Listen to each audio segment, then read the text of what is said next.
I think it's time for some more Atari. In order to facilitate that, I have a game controller and a cup of coffee, and those two things go very well together. When we last left off, it was Super Breakout. Now, I don't think I played it, so we're going. Let's zoom in on Super Breakout. It was billed as 3 games in 1. A switch on the back, on the front of the unit, let the players choose between 3 different game variations. It still had a black and white display with color added via plastic overlays on the monitor. Let's play it.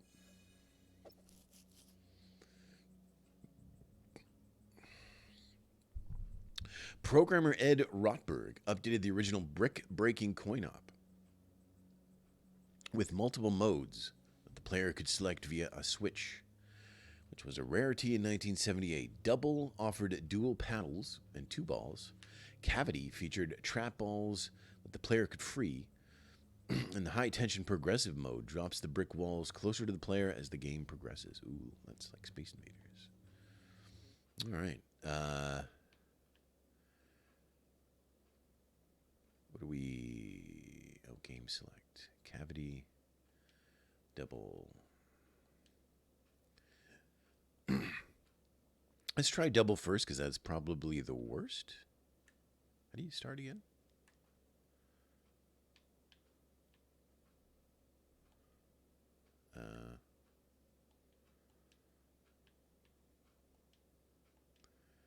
Double. How do I...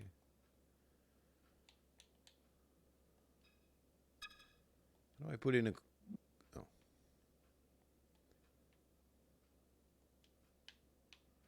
That's done. Whoa, hey.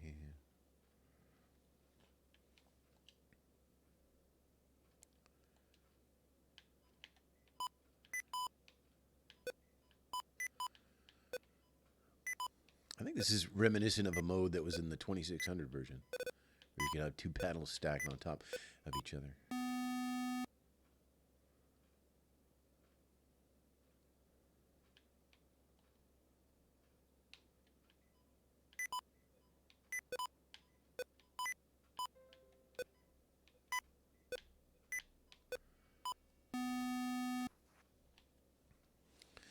Let me try that again, because my high score of 16 does not cut it. Progressive, cavity, double, go, start. Start.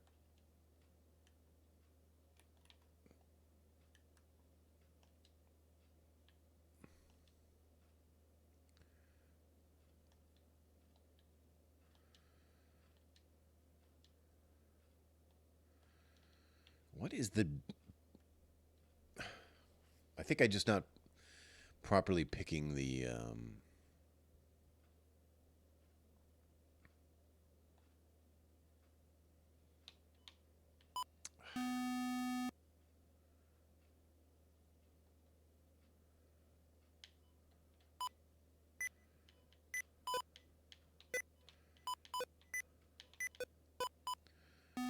these tiny paddles. Playing with this stick, though, is like not good for these games. You need the rotary thingy.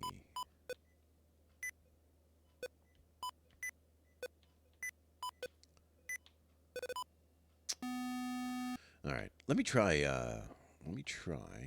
progressive.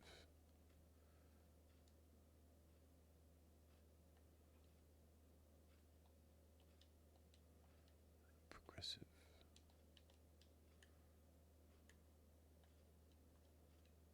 It's really weird. Like, I don't...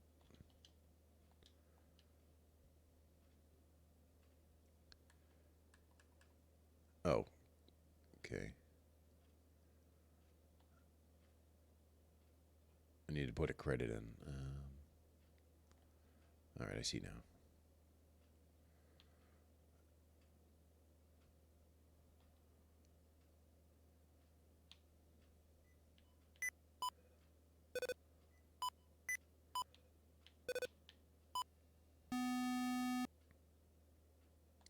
I don't think I've had enough coffee for this. Let me just have a sip. Oh yeah, it's the stuff. All right, come on.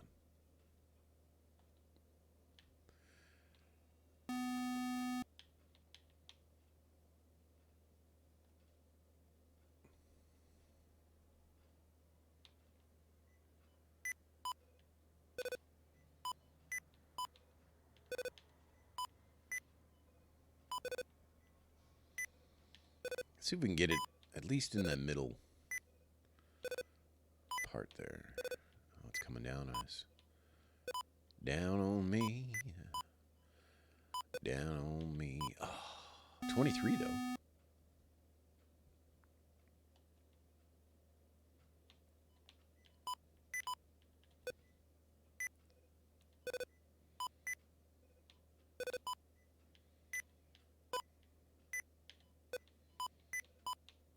Come on now.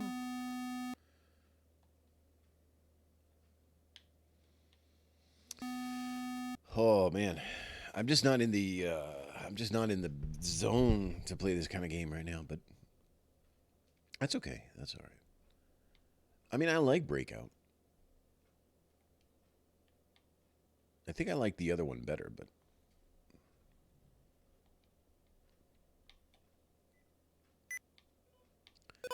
wouldn't it be nice to get in the middle and just stop bopping up and down and hitting the top one and the bottom one, and oh, it's the best part.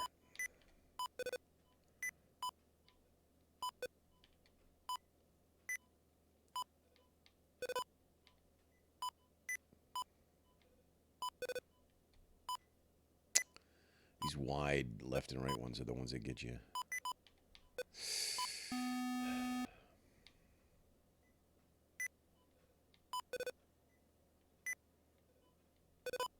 Oh, no, come on. Must be kidding. Oh, we got an opening.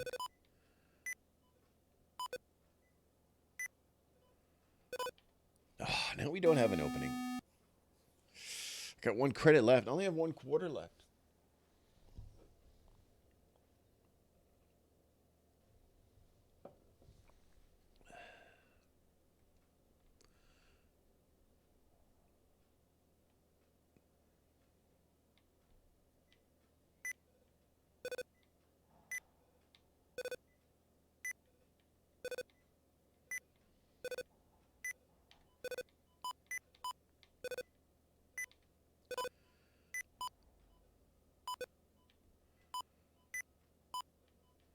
I thought this would be a relaxing journey through the history of Atari, but Breakout's too intense. Oh.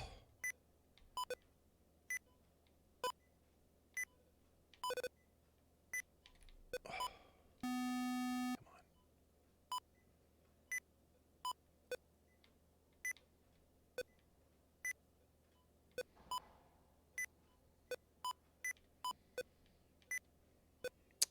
I wonder if the bricks on the next one are worth more points.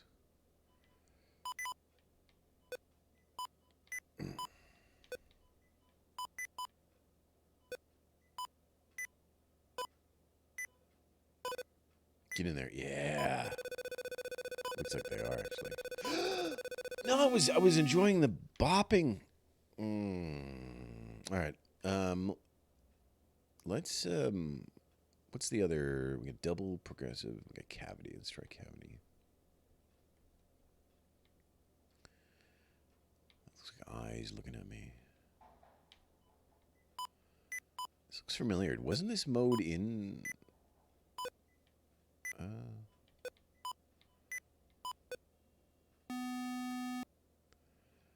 Wasn't this mode in something else? Where the balls were in the hole like that and you had to free them?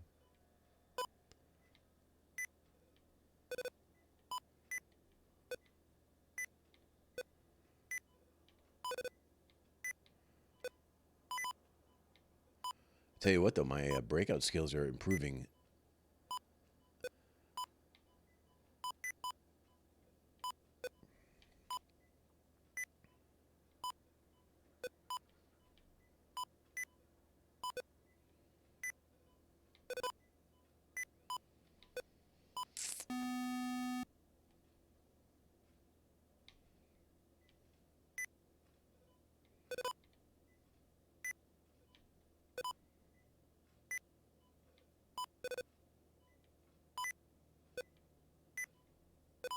The cat is really enjoying breakout. Something about this little ball bouncing around is Scratching an itch. Oh, see, the low bounce off the wall is the worst. It's the worst kind.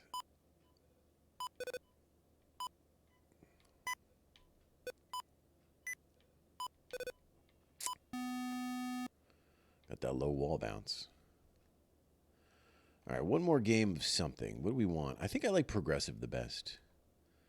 Let's put one more quarter in. We only have one more quarter in our pocket. And let's play progressive. I'll have to go get more quarters from the guy.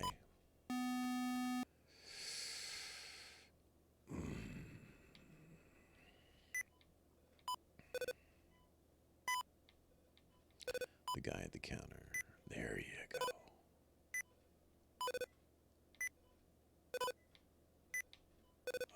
Oh no, this is terrible. How can this be the last? This can't be the. Maybe I can find one more quarter if I look in my other pocket.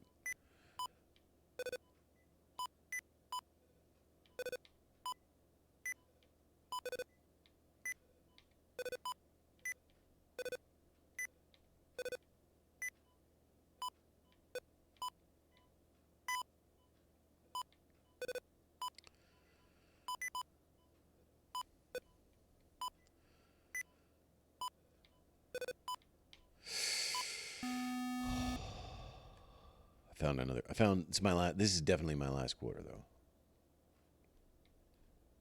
Definitely my last quarter.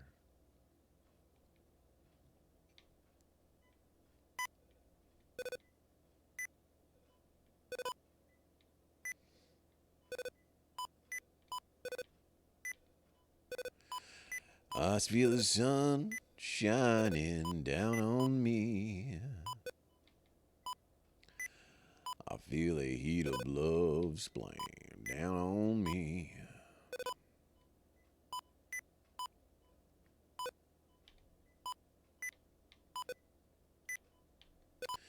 Do you lose if the bricks get to the bottom, I wonder? Or what happens? Get in there. Yeah.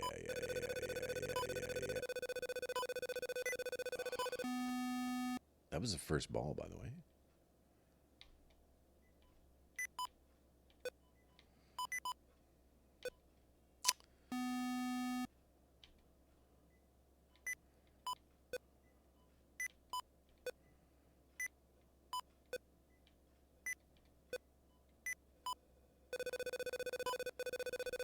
Ugh.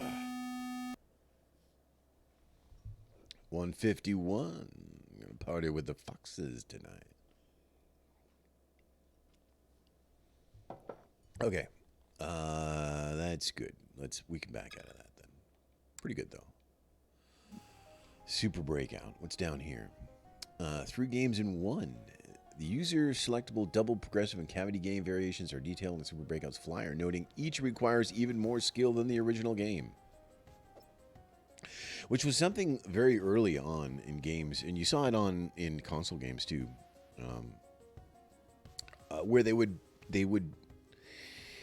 part of the selling point of the game would be how hard it is. You know, you'll never defeat this, you'll never beat this, and then eventually at some point, somewhere in the maybe I don't know where, but somewhere in the console generations, the early ones, it started to switch. Definitely by PS1 stuff. It wasn't all about how hard things were. Maybe even 16-bit stuff. Although, you know, I think stuff like Contra and stuff was probably still living on that kind of legacy. Let's see this. 3 games in 1.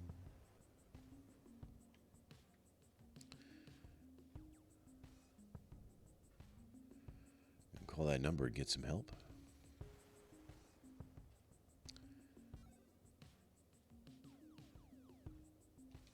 Okay.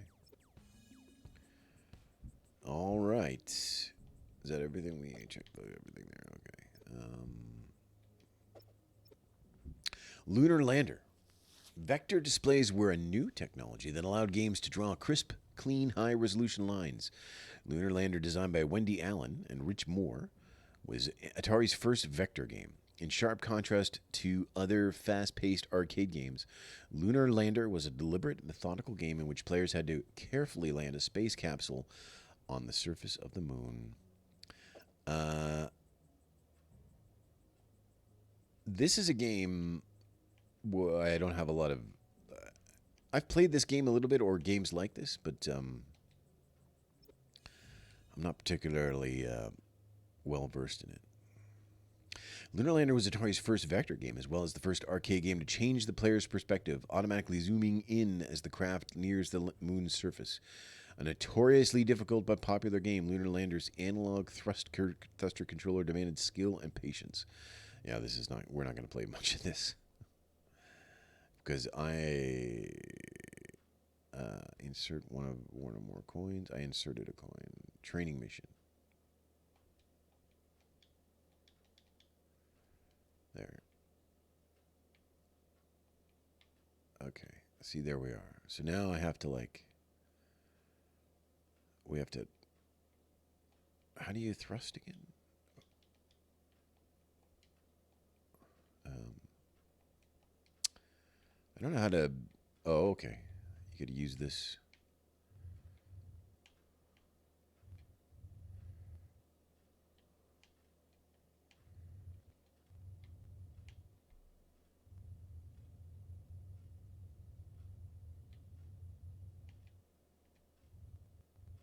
What?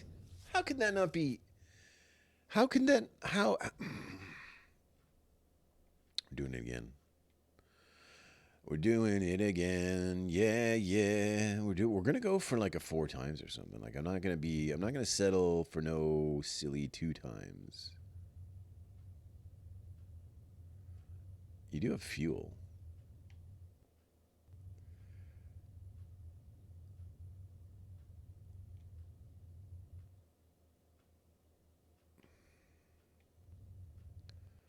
I guess you just gotta go real slow. But you can't use up all your fuel either.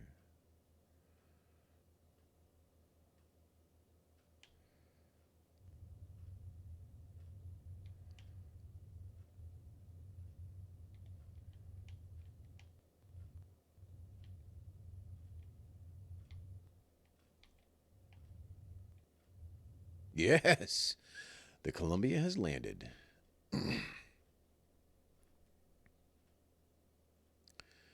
Oh, look at that 5 times there. We're going to hit it. I don't know if there's any sound to this game. It's quite... There is. It's very low.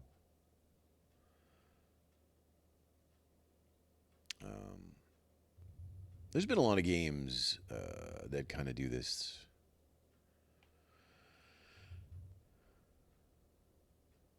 With the thrusters and the gravity and stuff. Is that one Genesis game? That's pretty good, actually.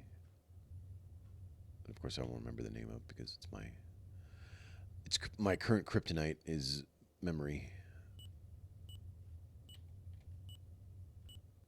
You gotta be kidding me. You gotta be kidding me.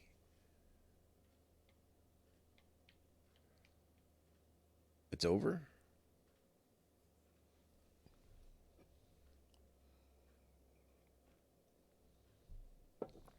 All right, Lunar Lander, a cool game, but not really my thing. Too much. I mean, well, I don't hate it. Does it explode? Boom. Oh, that's it. But we aren't obligated to... turn up the glow, huh? Oh, look at that. Oh, like a little bit of glow.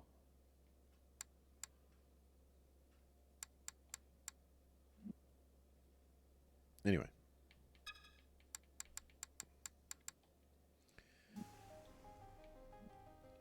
There's a promotional flyer for Lunar Lander. Another Atari first announces Lunar Lander flyer, calling it the first one-player game to authentically simulate an actual moon landing mission.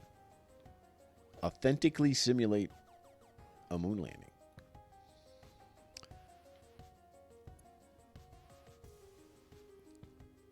Spectacular visual effects. Crash. If the spacecraft is not landed precisely level, the spacecraft will crash and explode, sending debris flying into outer space. Score. Time for current landing. Fuel. Game time. Altitude, horizontal speed, vertical speed are digitally displayed. Humorous messages also appear after each mission to delight the player and add to the fun.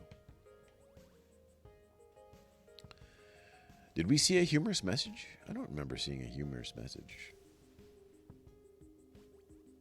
4-player selectable missions.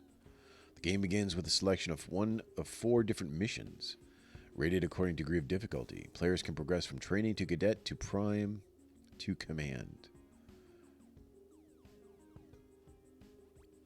As skill increases, a more difficult mission can be player programmed to keep lunar lander a constant challenge. What does that mean? Player programmed.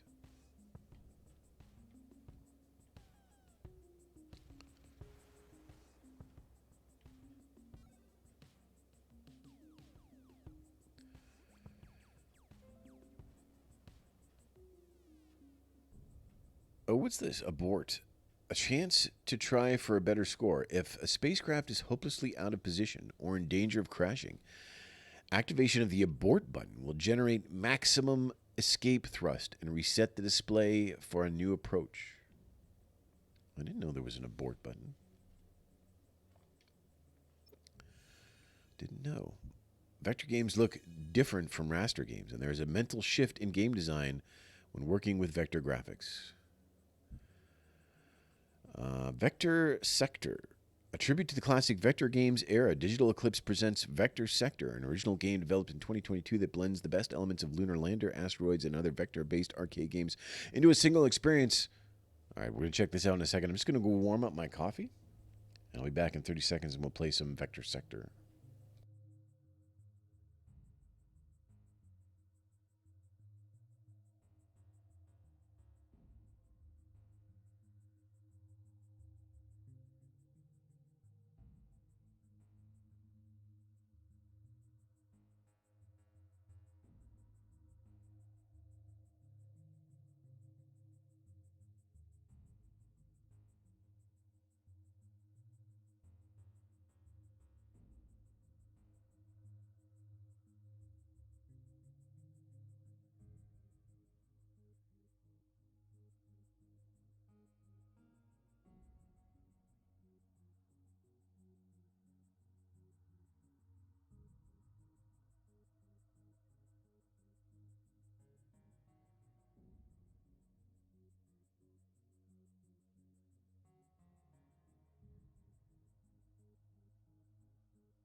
We do it all the time. Yeah, yeah.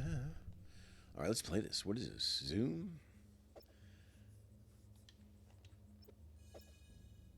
A digital eclipse tribute to Atari's distinctive vector graphics arcade games. Yeah. Or remixed twin-stick shooter that honors Atari's arcade legacy on its 50th anniversary. Let's play it. I don't know if these games are available anywhere else, if they're just in this collection, but they're pretty good so far. Like these. All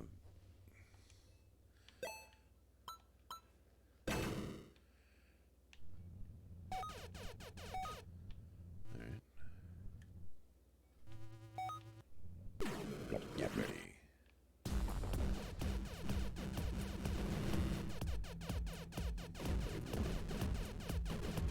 I can get behind this.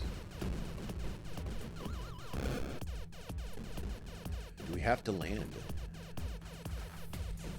So far, this is more like asteroids.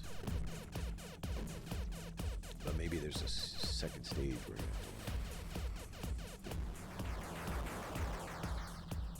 have to... Oh, and there is. Is it going to zoom? Boy. How tricky is it? I bet you it's nowhere near as tricky as that one.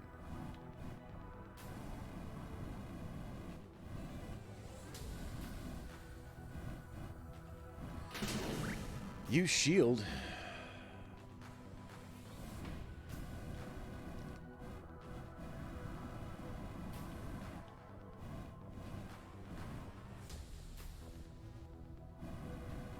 Tip use shield.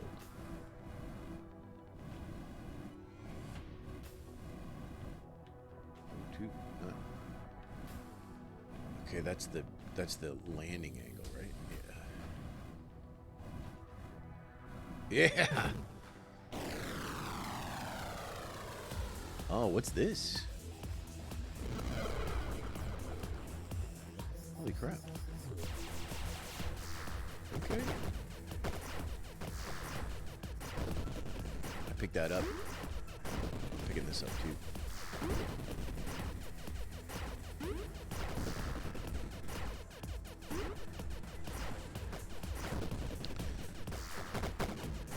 Oh no.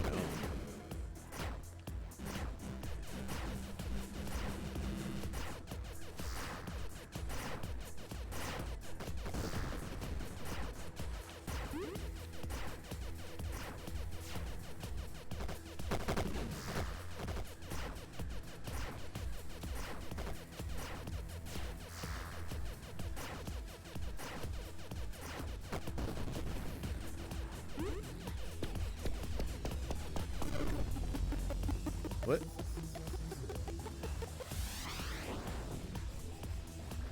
Now we're back in outer space, asteroid time. No, now we're playing Tempest. Okay. Alright. Yeah, this game is wild.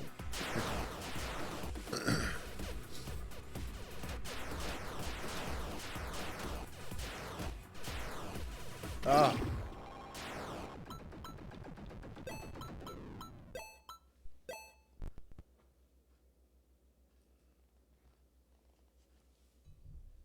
I think I want to play this again.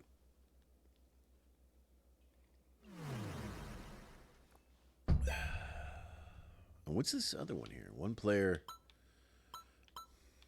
What's this mean? One player. I don't know what that is. I just want to play this again.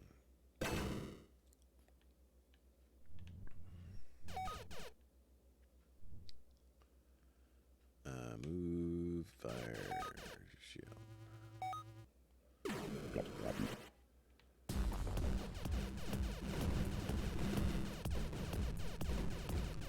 So it's Tempest. What's the? I don't know what that. I don't know what that other one was based on. The ground one. If that's based on a real game. You know we're going for 5 times. And only a fool wouldn't go for 5 times.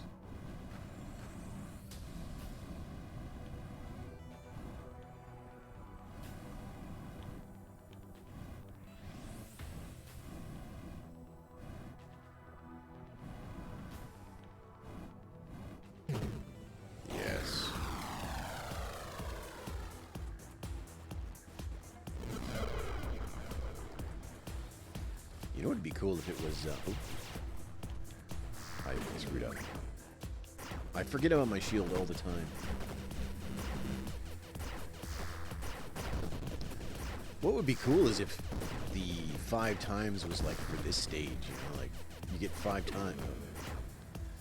You get 5 times. Am I getting 5? Let's see if I'm right. Is it just 200 if I pick those up? I was looking at the score. But like if the multiplier was for this stage or whatever. All right, one more time.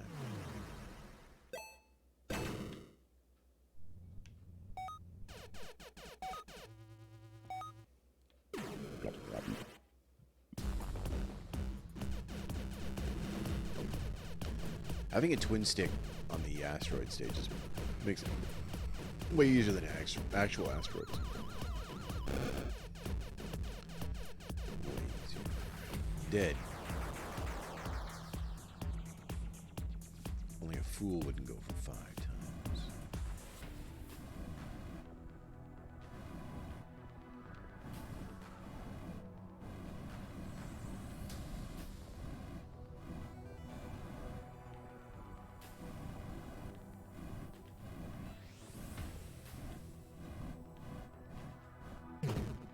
Yes, okay. 41 2. Let's see what happens when I pick up one of those square things.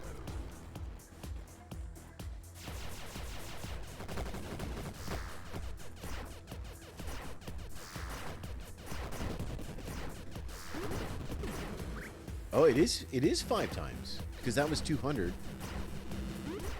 Oh no. Is it because I died though? I'm pretty sure, unless that one was worth, I don't know. Maybe that was worth 1,000. I didn't know. Can't tell what that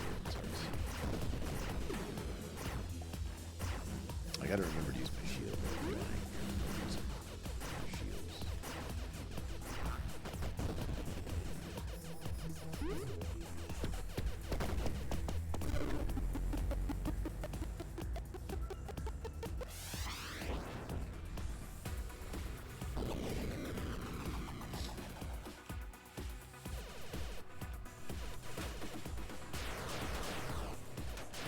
Jeff Minter, it's not.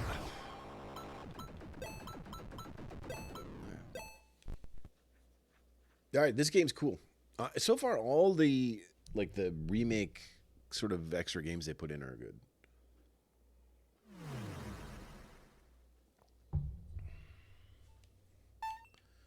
I like this game. Like, this is the kind of thing you come back to. I don't know, like, where these are if these are available anywhere else or not. It'd be a little bit sad if they weren't, but anyway. Touch Me. After the success of handheld game Simon, which took inspiration from Atari's 1974 arcade game Touch Me, Atari released a handheld version of Touch Me that, in turn, took inspiration from Simon. Atari planned to release more handheld games, but this was the only one that shipped. In this collection, you can play a recreated version of the main gameplay mode of handheld Touch Me. Ooh, interesting.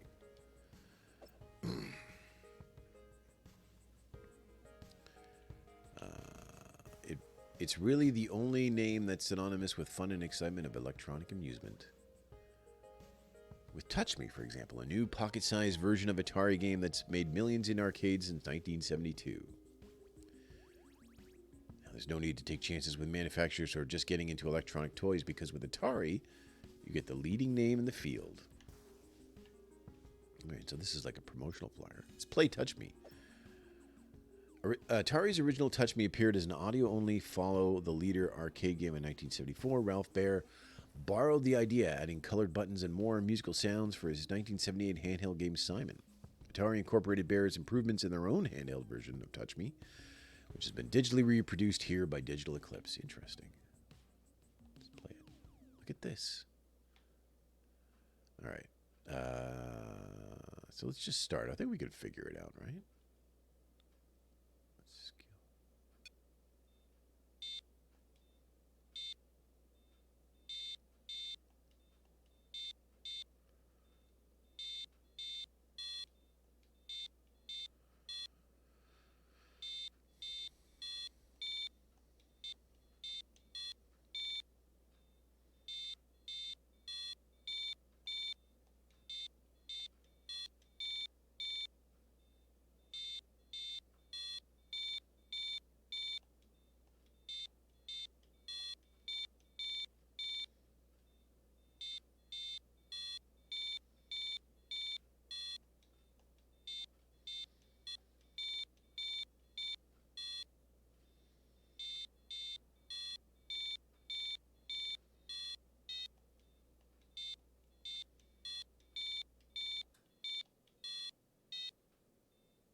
Okay, that's that. I don't really like Simon.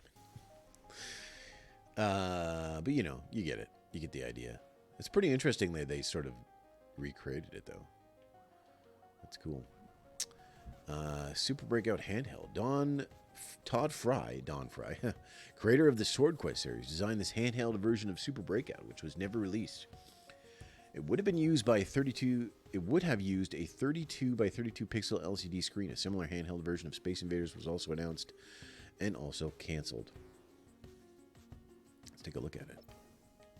Oh, it's a 3D box. Look at that. Large liquid crystal display. Scoring. Look at that thing. Boy, that's very Game Boy, huh? With the little squares. Original artwork used on the Super Breakout handheld box by George Opperman. I love the Atari artwork. Like, I just love it. It's so good. Super Breakout handheld advertisement. An advertisement flyer running down the features of canceled Super Breakout handheld machine. Knob control. Contrast control knob. All right. I wonder if there's a working prototype of that. Asteroids. By far, Atari's biggest selling arcade game of all time, Asteroids was created by Lyle Rains and Ed Logg. Based on Wendy Allen's Lunar Lander hardware, it pulled in more quarters than any other game in the year to follow. Becoming the first smash hit of the 1980s. It was also the first game with a high score initials leaderboard. We'll play Asteroids. I'm not a huge fan of Asteroids, but we'll play. Arcade games that used vector graphics before Asteroids, but Atari's 1980 space shooter brought the crisp line-based graphics technology to the forefront. Players pilot a triangular spaceship, blasting apart and navigating through a field of progressively smaller, faster asteroids. A massive success and key franchise for years to come, Asteroids sold over 100,000 cabinets worldwide. Oh, look at the... Actually, that's really nice.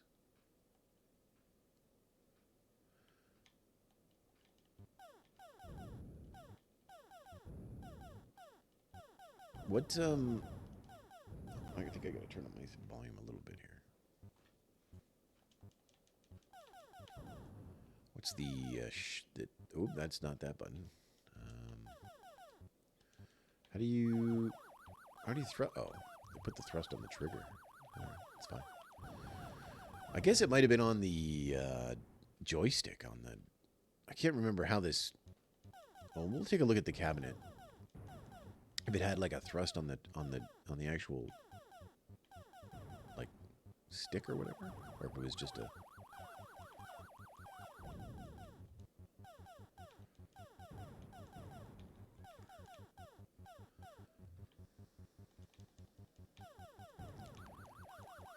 The 2600 version of this is actually, like, I think pretty good. It's in color, too.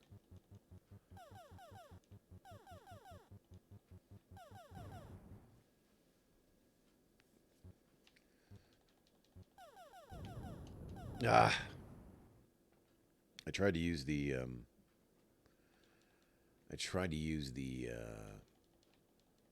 the thrust at the last second there, but I couldn't get it.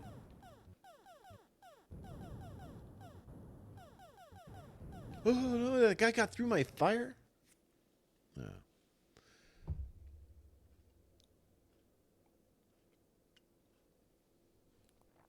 All right, not a huge fan of Asteroids. It's not like a bad game or anything. It's just not my, not my cup of tea. But I'll take the high score.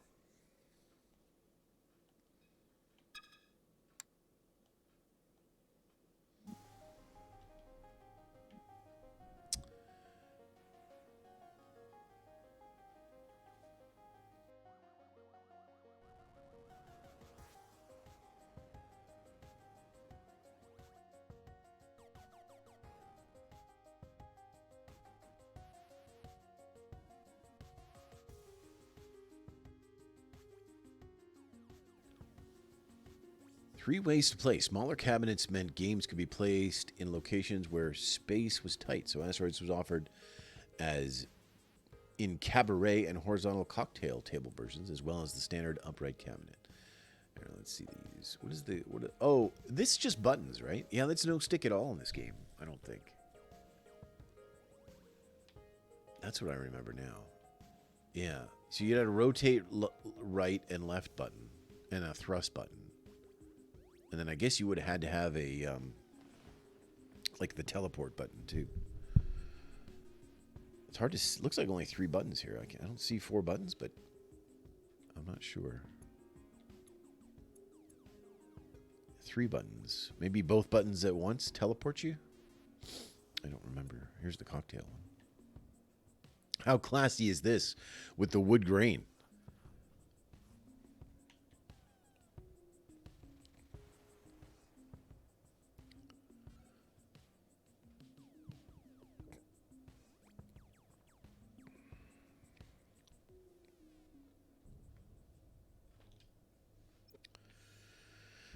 Asteroids was initially being developed as a raster game called Planet Grab with different play dynamics. The object of the game was to claim more planets than your opponent. All right. Missile Command, a decidedly political game. Missile Command was an artifact of the Cold War and an expression of fears about nuclear annihilation. Creator David Thurr ended each game with a chilling "the end" that signified humanity's doom, an idea that came from the nightmares that he was getting from developing the game and dwelling on the looming specter of nuclear warfare. Missile Command is a cool game, and this is another game that was good on the 2600 as well. But let's play Missile Command. Half coin-op, half Cold War era cautionary tale. Missile Command gave designer Dave Thurr nuclear nightmares while he was developing it. It struck a nerve with players, too. Atari manufactured more than 20,000 cabinets of the game that would inspire the entire tower defense genre and would ultimately help define the company. Oh, I never really thought of it as a tower defense game, but I guess I suppose it is. Press start. So you have limited... well, the explosions look nice in this, though. You have limited missiles, so you want to kind of group them. So you don't waste all your missiles. I don't know how many I got left, though.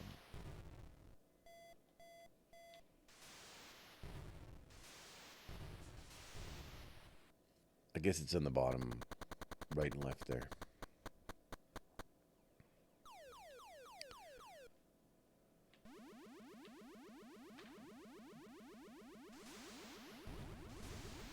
I don't know if I was supposed to kill that plane, but I did. Hold on a sec.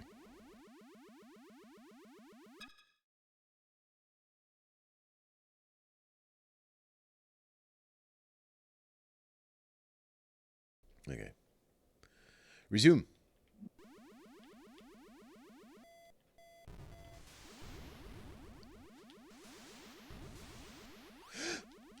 Oh, I forgot you have... Okay, that's right. So you have 3 buttons, and they fire from the different bases. So I ran out of the... I was just firing from the middle base. But, I guess it's quicker... depending on what side of the... oh, God.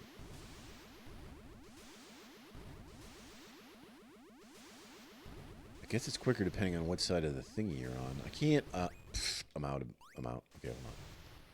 Everything's fine. I'm out! What? It's a real helpless feeling to not have any missiles and just watch another missile, like, smash your cities or whatever. This is sort of a dystopian thingy.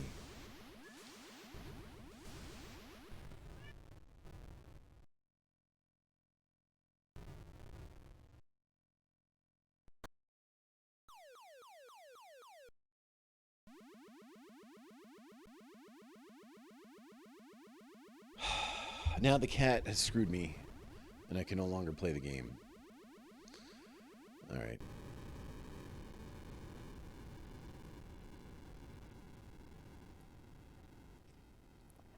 Look at the end.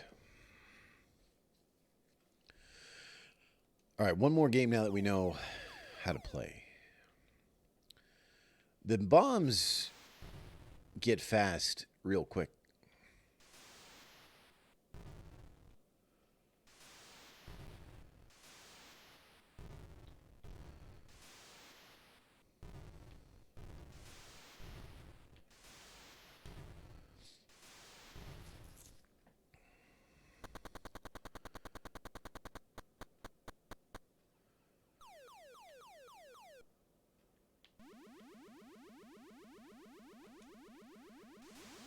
I don't know if there's like a combo bonus or whatever.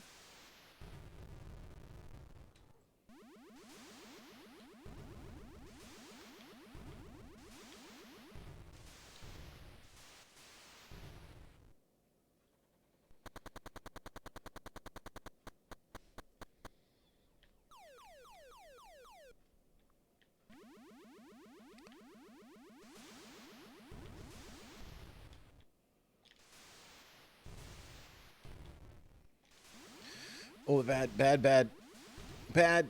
Everything's bad.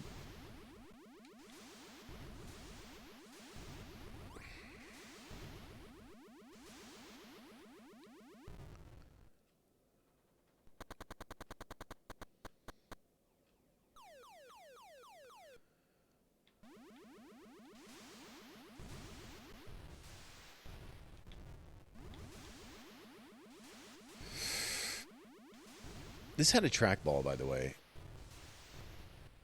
if I recall. But it still plays all right with a stick. Ba ba ba. Everything's fast now. Oh, it's too early in the morning. It's too early in the morning to become a mega video gamer like that you need to be for these kind of games. Get at that guy. What?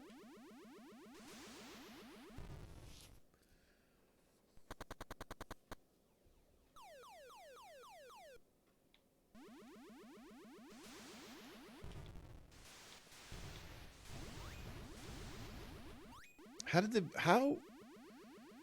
I don't understand how I'm running out of missiles. So do I not gain all my missiles back between?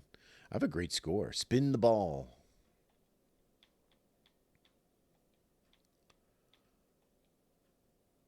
All right. Well, that's Missile Command. I think Missile Command's pretty good.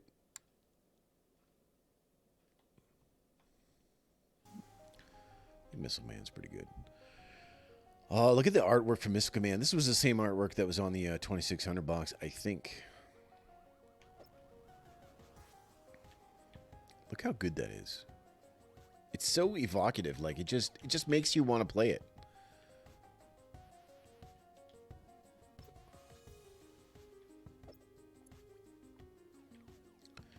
Look at these little Missile Commands. So that's pretty ugly, that one, but you know, save some space. Look how nice that is, though.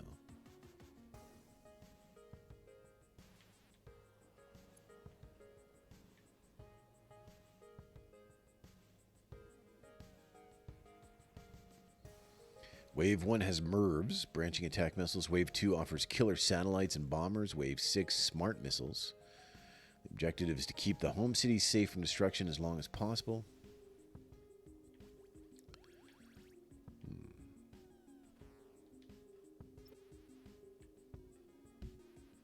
Flyer art. Yeah, look at this. Look how good it is.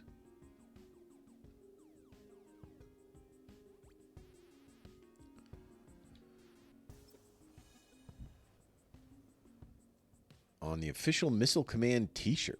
Where do you get one of these?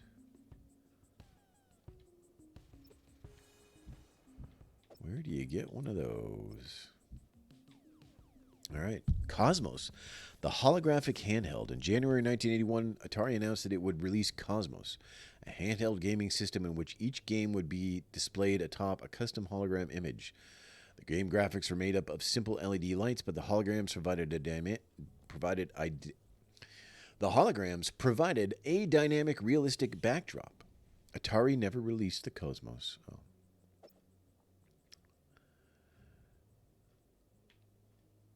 Never released it, huh?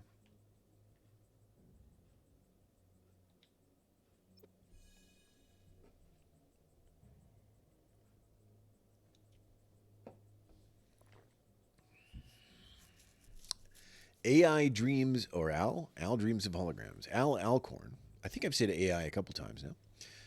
Al Alcorn, who led the Cosmos project, discusses how it all came about. Alcorn's disappointment over Atari's cancellation of Cosmos led to his exit from the company. Let's hear what he has to say.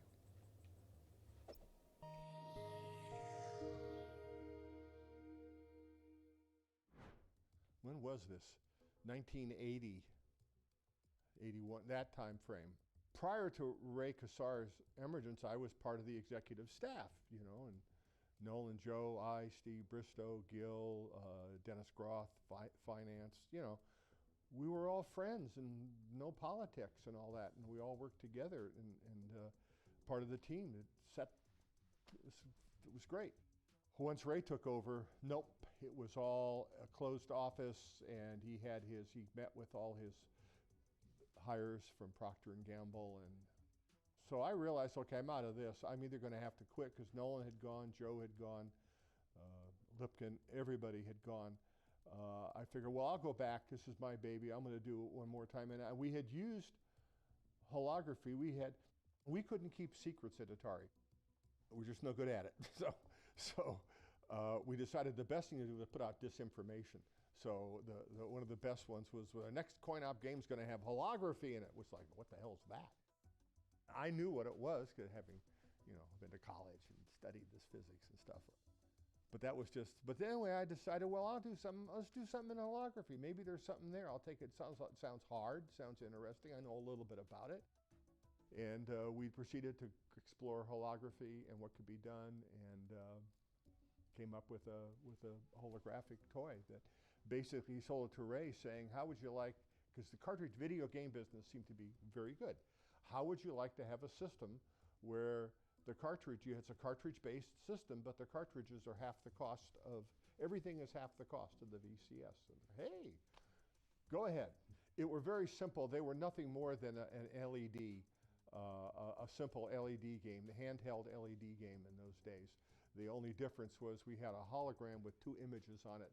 You look through this box, and there were 2 lamps inside, and when you'd crash a spaceship, you'd see a hologram of a spaceship crashing.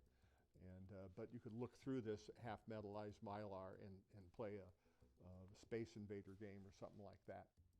We did all the work, put everything together, got a chip designed, package designed, and at the end, Ray wouldn't. We even took it to the toy fair or the consumer. And marketing wouldn't show it, wouldn't back it up, and we did it ourselves, engineering. And we think we sold 100,000 of them, but Ray would not release it, just wouldn't do it. And I realized that was it. They're not going to release that.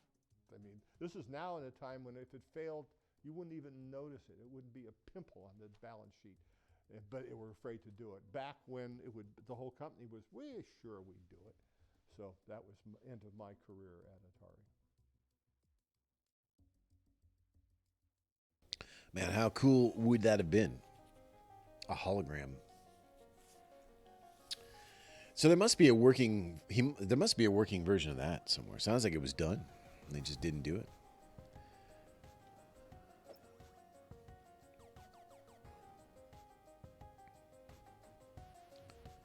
Atari's revolutionary tabletop computer game.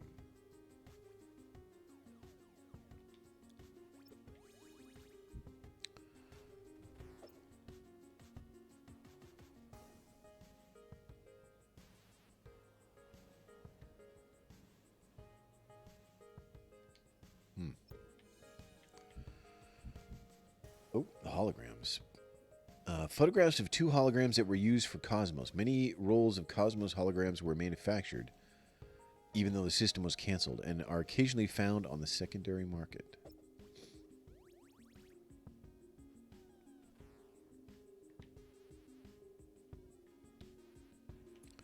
Look at this. It looks like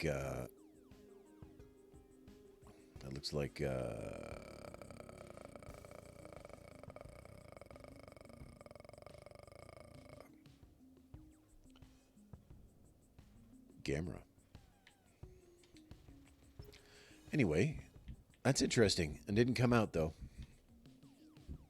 America, the giant arcade. No longer novelties relegated to the back of pinball parlors. Coin-operated video games became ubiquitous in the early 1980s. Games could now be found not only in thousands of dedicated arcades, but also in bowling alleys, restaurants, laundromats, supermarkets, practically anywhere people might be found with quarters in their pockets. That's true. You can find them anywhere. And they'd be like in like little secret spot, like in the mall. There'd be like a little area where you go off to the washrooms, and back there'd be like 2 arcade games just chilling. Everywhere you went, there was an arcade game. Every convenience store, every corner store would have an arcade game. Donut shops, pizza places, everyone had an arcade game. What a time to live. Asteroids Deluxe. Following up the smash success of Asteroids, this deluxe version of the game designed by David Shepard introduced several new features to challenge players who had mastered the original game. A shield instead of a hyperspace jump, new enemy types, and a higher difficulty level overall.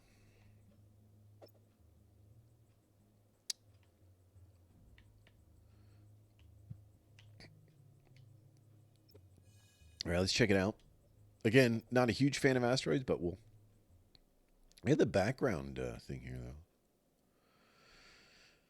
though. How do you... Oh, there we go. Why is it floating around like this? It's really weird. Oh, how do you shoot? Okay. Get that ship. Bonus ship. Get him!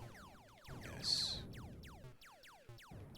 I have to say, although the background looks cool, it makes the asteroids a little bit harder to see. Got him.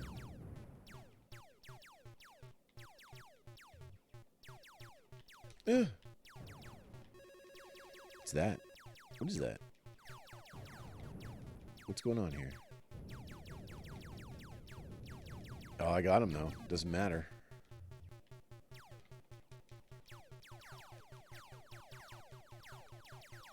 Can you just score farm, like if you just leave a little asteroid and then can you just farm the UFOs that come? I think they just come out every so often. Oh! Oh, and he hit the asteroid too.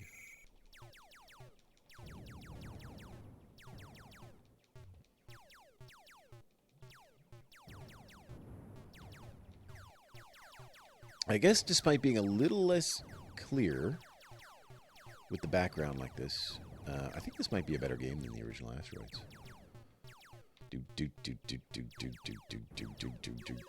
Where is he?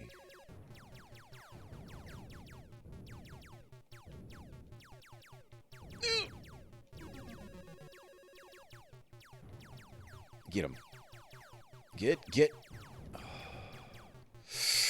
Why do you...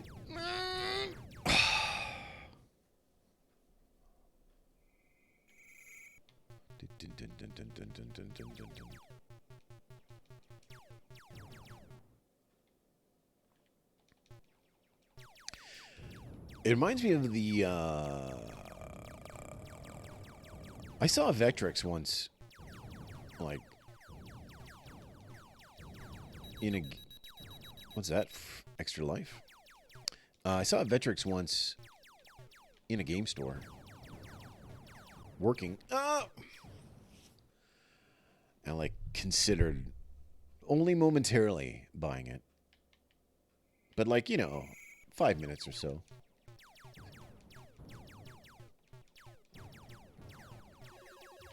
I just feel like that's the kind of thing, though, you got to be, like, into, like, fixing. You got to know electronic stuff. You got to know electronic stuff Your score is one of the 10 best. Please enter your initials.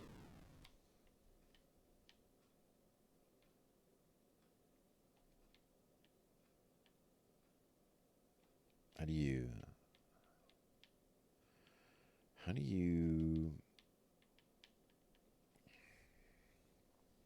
All right. I have the high score. Anybody who wants to try to beat 12,040, feel free. Okay. It's good enough for asteroids. Even though, that's pretty good, actually. I would play that one again.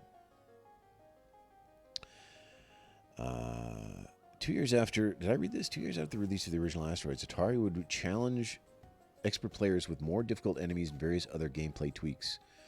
Asteroids Deluxe traded their hyperspace button for a protective shield, changed the design of the player's ship, and instantly looked different thanks to the colored film on the screen, tinting its stark white graphics to aqua.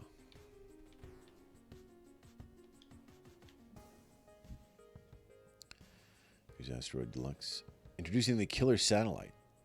Oh, yeah. That's the killer satellite, that thing. Or is it?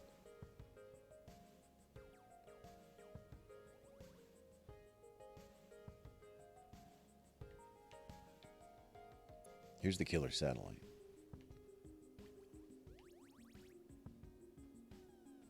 You break it up and then it yeah. Game scoring.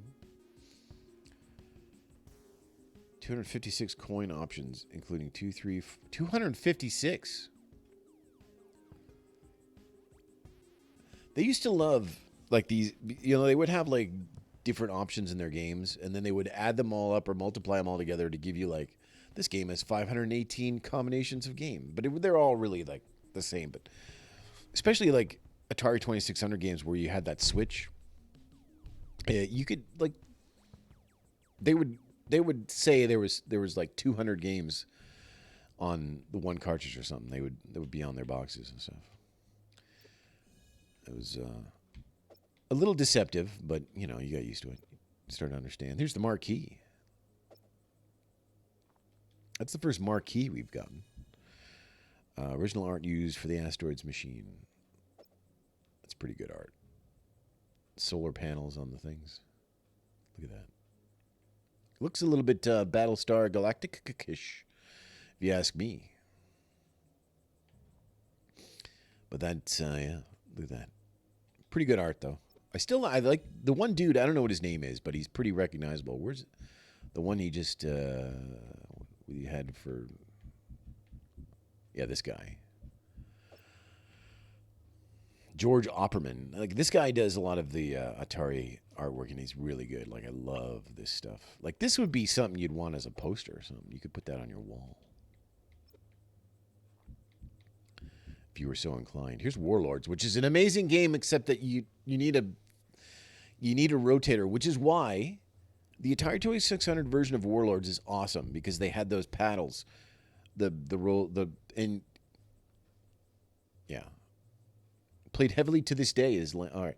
While this Pong-style game was on its way out in favor of arcades, out of favor in the arcades, Atari still had one last hit up their sleeves with Warlords, a 4-player competitive breakout-style game in which each player had to defend their castle from the other 3. Played heavily to this day, it is a landmark entry in the history of local multiplayer versus gaming.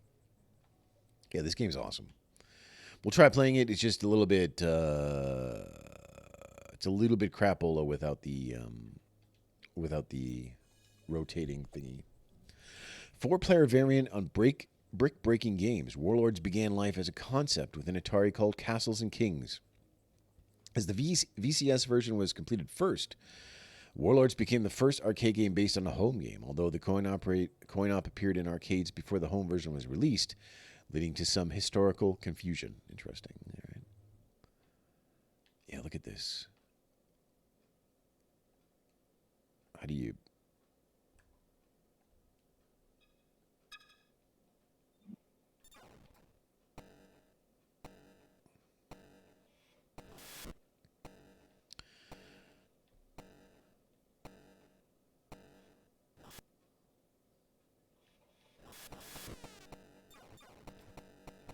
Well, it's fast. Pretty fast. Oh, no, all right, well, it is pretty fast compared to the 2600. Look at these guys, though.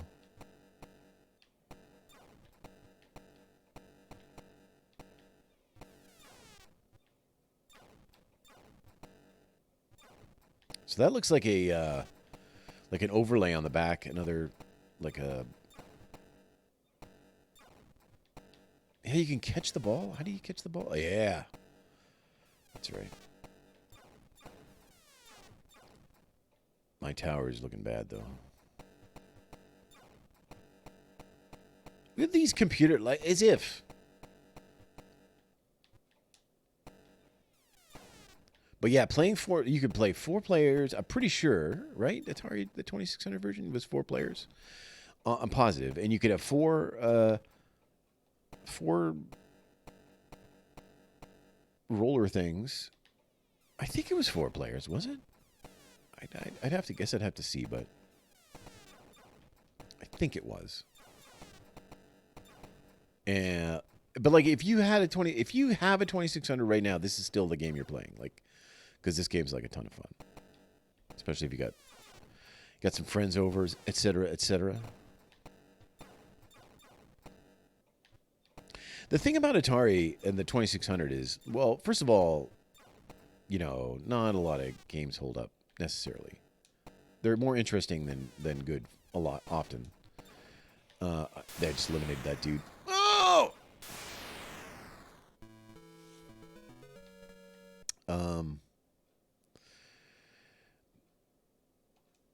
But most of the games you want for the 2600 aren't Atari games, which is the thing. Like all these Atari compilations, they miss a lot of good 2600 games only because a lot of the Atari games that came out were like that you really wanted were from Activision or Magic or a few other companies, you know. But yeah. Anyways, that's Warlords. Better with more people and better with a dial, but you know, I'm not going to complain. It's pretty awesome. What's full, original, full, wide? Wide. Who would do wide? What kind of animal would do wide?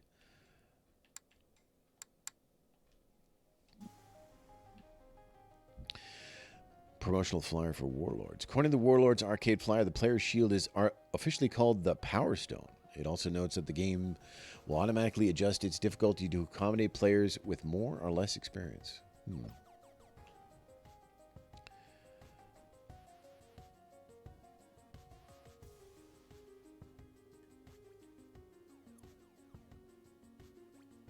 Exciting Power Stone control. Yeah, like you could see that people would just still play this today. Like you need to someplace there's still people chilling on a cabinet of this somewhere. Anyway, all right, Centipede. Continuing Atari's run of arcade games was Centipede, designed by Donna Bailey and Ed Logg. Bailey's colorful pastel design stood out in arcades full of harsh outer space settings, which made Centipede appeal to more women players than most other games of the time. Let's check out Centipede. Trackball game, of course, which this game does feel better with a trackball. But let's try it. Co-created by Donna Bailey and Ed Logg, Centipede has a distinctive pastel color palette, coloring the game's varying mushroom fields and attacking insects. It is often credited for its appeal to both male and female players. Strong National Museum of Play added Centipede to its World Video Game Hall of Fame in 2020. All right, how do you play? Got to get the spider. You want to clear out these low mushrooms first.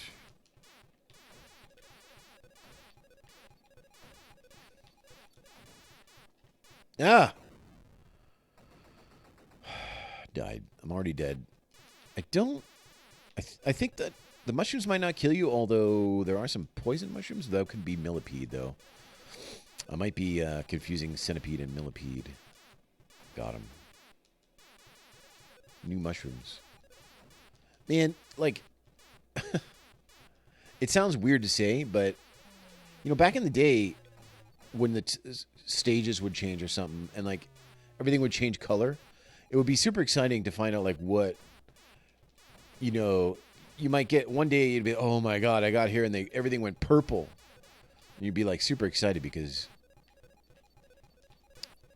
you hadn't seen the purple mushrooms before. This spider is moving in a very haphazard manner. Got him, though. Got him.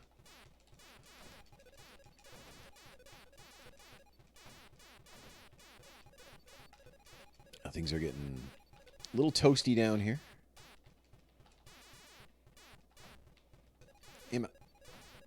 Oh. This was a game I think, like, it was decent on the 2600, but it definitely, like, it didn't look that great. I think I remember everything just being squares. I don't know if the mushrooms were mushrooms. They might have just been squares or something. I don't know. We'll have to see. Maybe when we get to that section, we'll see some of these conversions.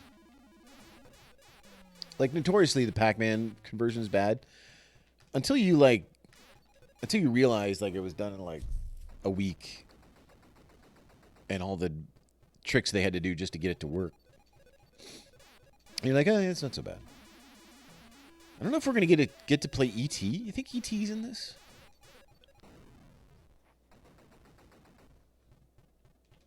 I think E.T. is not a bad... Like, everyone says E.T. is the worst game ever. I don't think it's even the worst Atari game. I think it's all right. It's pretty interesting.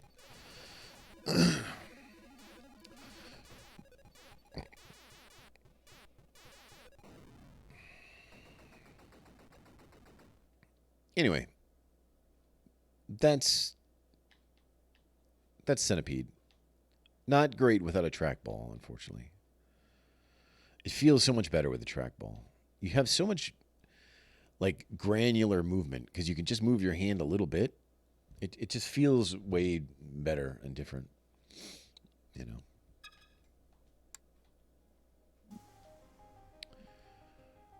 New game ideas. A page from a list of high-level concepts for new Atari arcade games, probably dating back to early 1980. That includes Bug Shooter, a.k.a. Shoot the Centipede.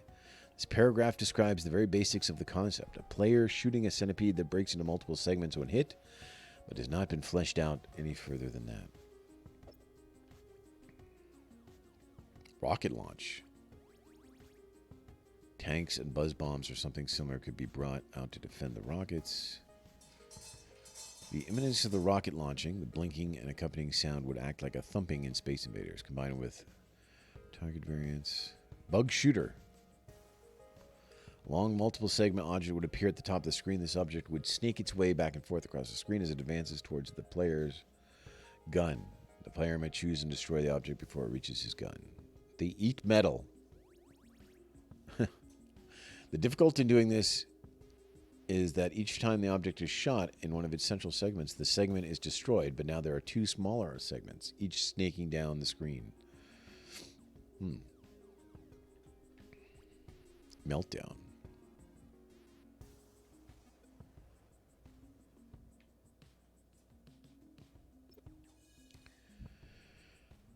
In a document dated July 17, 1980, Centipede co-founder Ed Logg goes into more detail, noting that obstacles could be placed to absorb the player's shots and redirect the centipede, and that players seeking bugs could be added as additional enemies.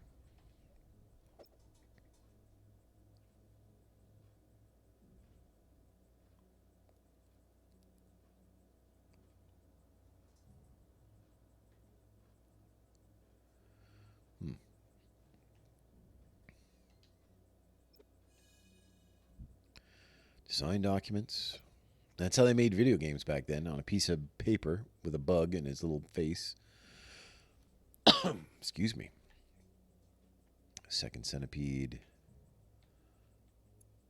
Look at this, just on a piece of paper. High scores. This is how you design games back then. I could do this.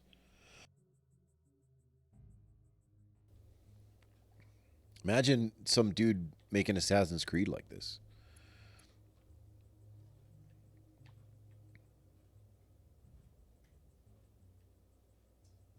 All right. I got to get some water here. Just give me 30 seconds.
All right. Well, that's how you make video games. In case anyone was wondering, did we look at them all? Oh, look, there's the centipede. Look at him. Intipede movement. Nittipede movement. That's how the nittipede moves. Path of shot. Okay. Dragon theme. In a memo, Atari coin-op executive producer Lyle Rain suggests to Edlog that the Centipede game be reskinned with a Dragon Quest theme. The player is a wizard or knight defeating a dragon.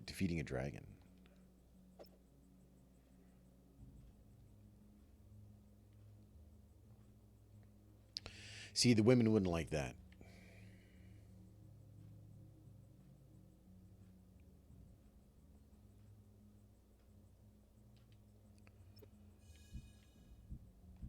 Centipede.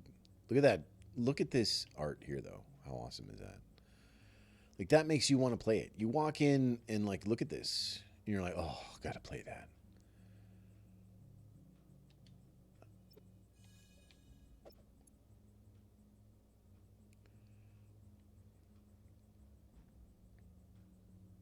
Centipede, the game that eats coins.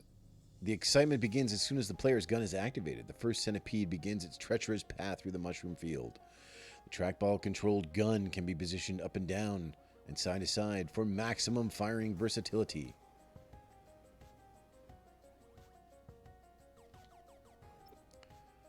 Notable quote. While it's true that I could never have made Centipede without the help of more experienced people at Atari, it's equally true that Atari never could have made Centipede without me.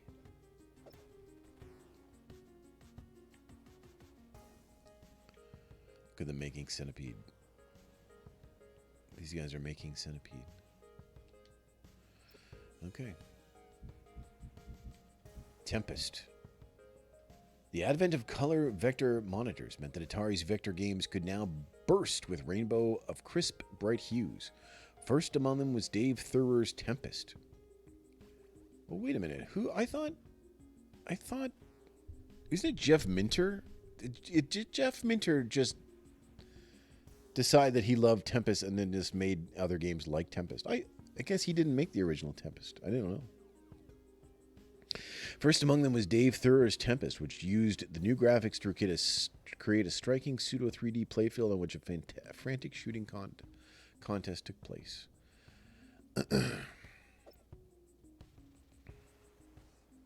What a cool cabinet, too.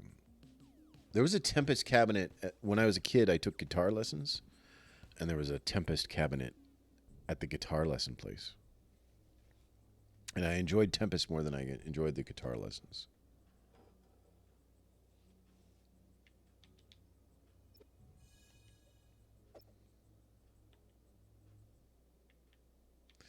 And this is another one where it should rotate, but it feels a little bit weird with a stick.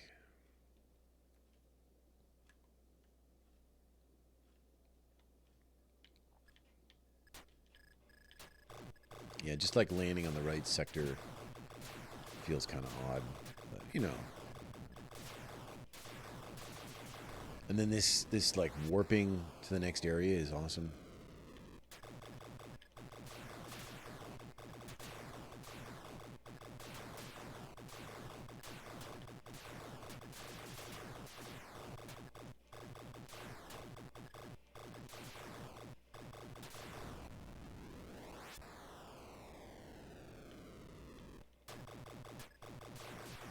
So you do have some sort of super zapper for when they reach the like outer layer.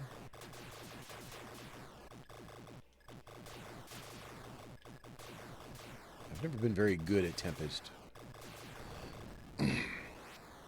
Now, Space Giraffe. You know, we can talk about Space Giraffe.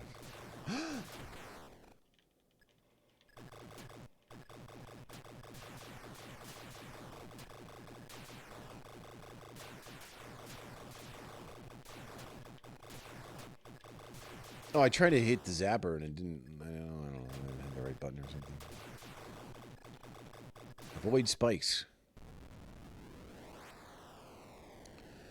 I think those were the green things were the spikes. You don't want to hit them. Ah!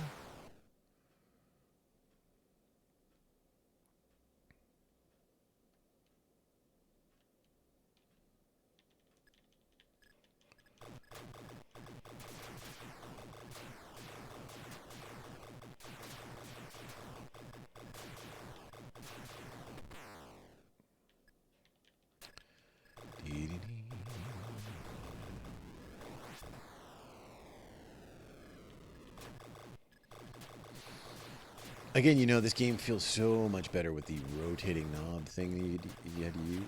It just feels like very precise. You could really control better where you were.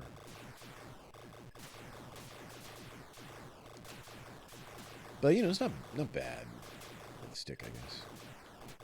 How do you use it? There we go. I zapped everything.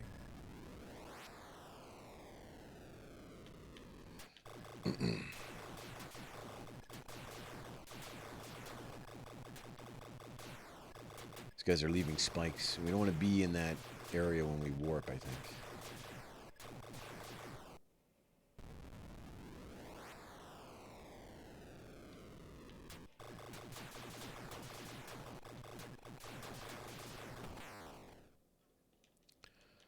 Dead.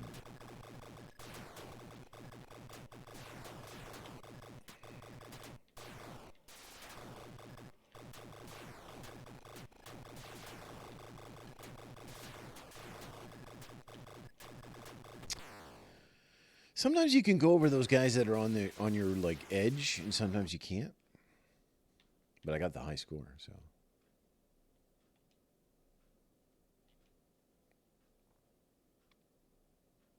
Okay. Well, that's Tempest. Not as good with a stick. That's my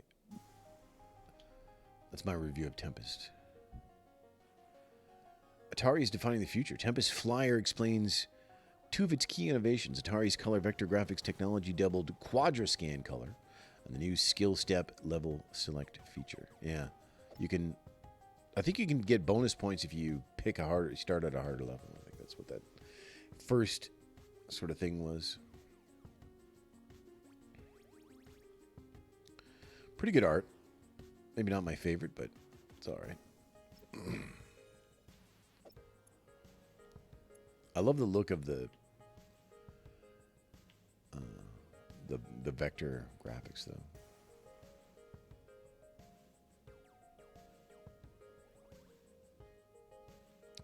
But do you think anybody like who bought these games to put in their store or anything? Do you think they read all this stuff, like how to? Do you think they cared how many lives you get and what these different enemies are and stuff, or do you think they just put it there and plugged it in and hopes they got some money?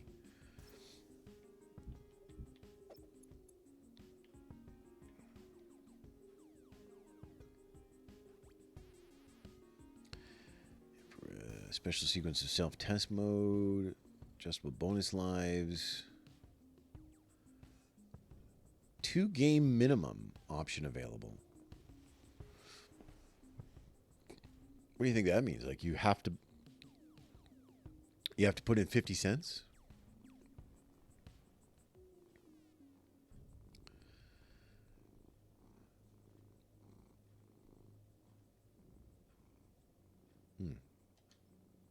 Anyway, that's Tempest. Here's Maze Invaders, which I don't really know anything about. With a visual style reminiscent of Pac-Man, which was very popular in the arcades at the time, Ed Logg's game Maze Invaders combined navigation of a dynamic, shifting maze with shooting action. After it performed poorly in focus tests, however, Maze Invaders was canceled, although a prototype version has been preserved and is playable here. Interesting. All right, so that's... I didn't know. All right, let's play Maze Invaders. Centipede co-creator Ed Logg's Maze Invaders combines 2 of 1981's most popular arcade genres, shooters and maze games, but it did not test well enough to reach production. As a result, only a few prototypes of Maze Invaders were created. All right. Maze 4? What's all this?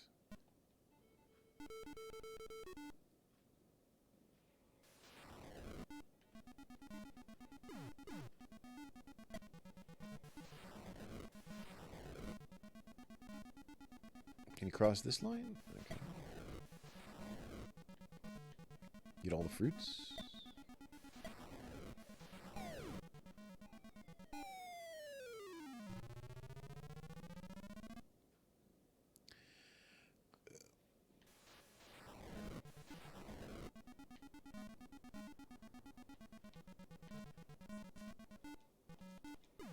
Can you not kill him? You just move him away.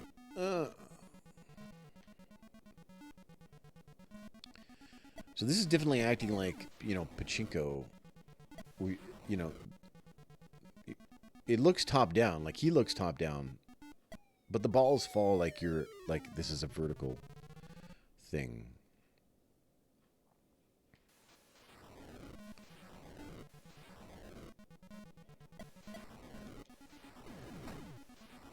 I died somehow.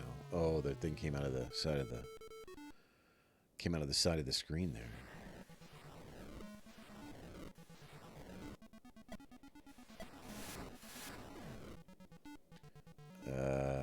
Can I get a hole here, please? Just give me a hole. That guy's in the wrong... Oh, good. You think we're going to get BBM's high score? Enter 9 green doors. There's no walls here.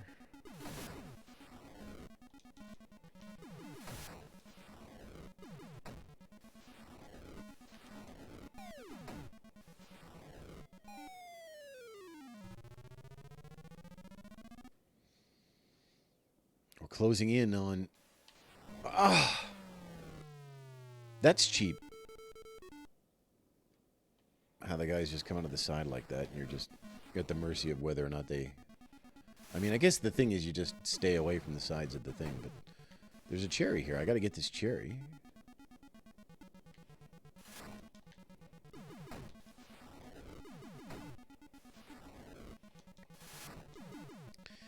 The game is pretty, like, it feels very chaotic.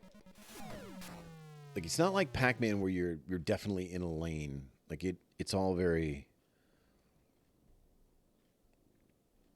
all over the place. You can continue in this.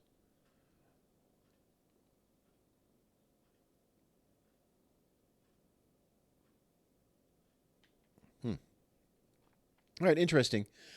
Maybe not a great game, but interesting. Cool that they got a prototype in here. Design document. Some dude drawing something on a napkin. What's Pudgekin? Had Maze Invaders actually been released, it wouldn't have been called Maze Invaders. Atari's creative and legal teams came up with some options, including Maze Man, Wandering Wilbur, and Whiffit, but ultimately settled on Pudgekin. Pudgekin. Strong trademark.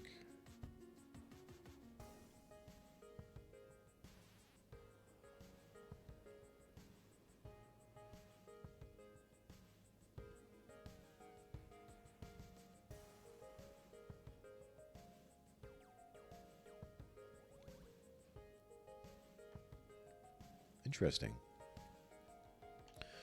So, like, the names come from legal searches of what they can trademark and what they can't trademark. Space Duel. Full color version of Asteroids with 2 simultaneous players. Space Duel allowed players to operate independently or in a manner oddly reminiscent of Fire Truck, as a pair of linked spaceships working as a team. Its lead designer was Owen Rubin.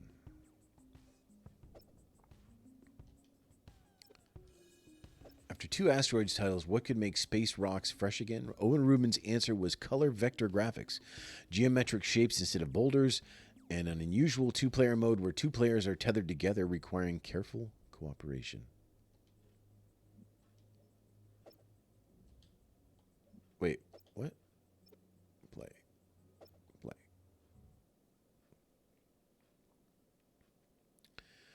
Now, this is not something I've ever played. How do you start this?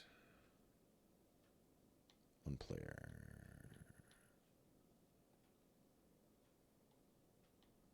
How do you... I have 3 credits now, but I don't want to play a 2-player game. How do you select a game?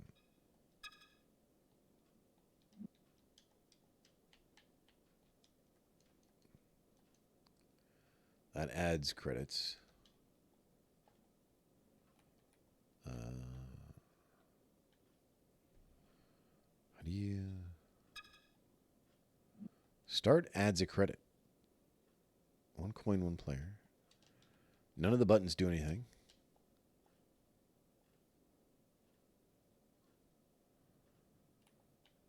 Do you need 2 players? No, it says 1 player. 1 coin, 1 player. Oh, wait. There we go.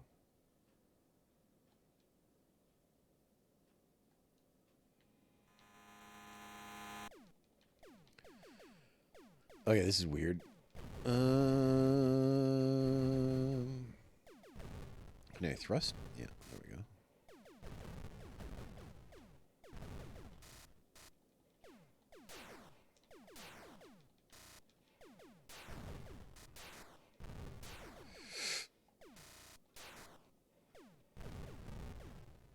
I don't know how I feel about this.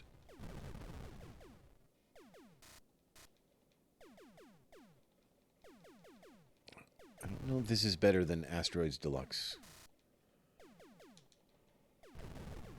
Look at this tiny little ship here. Got him, though. What's this?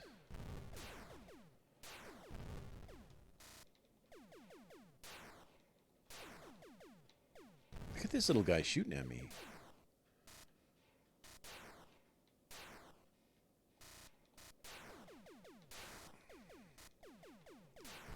Bonus level.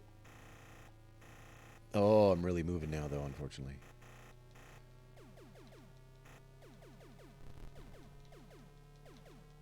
Oh, you can die in the bonus level? Get out of here. What kind of bonus level is that? That's ridiculous. Oh, now we fight these guys. Okay. I mean, it's cool looking. It's a really good use of the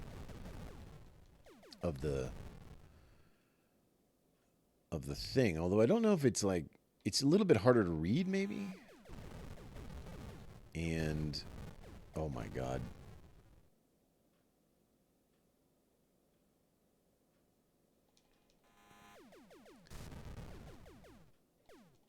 It's definitely like a. It feels more like a ROM hack of Asteroids than a new game. But oops.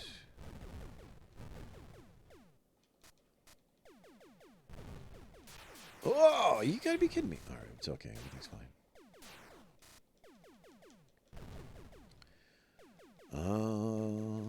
Sugar tonight in my coffee. Nope.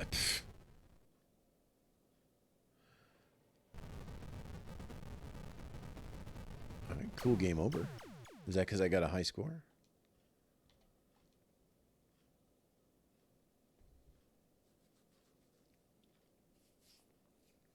Okay. Game's okay. It doesn't, like, strike me as anything too amazing. I guess 2 players would be interesting. Here's Space Duel. Let's check out the art. Space Duel's flyer notes the cabinet's unusual 4-speaker sound feature. 2 speakers were positioned below the marquee and 2 under the control panel.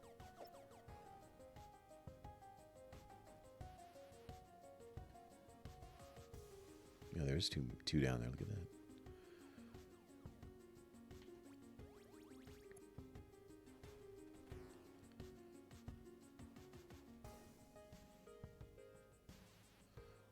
Two powerful speakers under the attraction panel and 2 under the control panel on the upright and European cabinets offer a new experience in realistic and exciting sound that enhances player involvement in the action.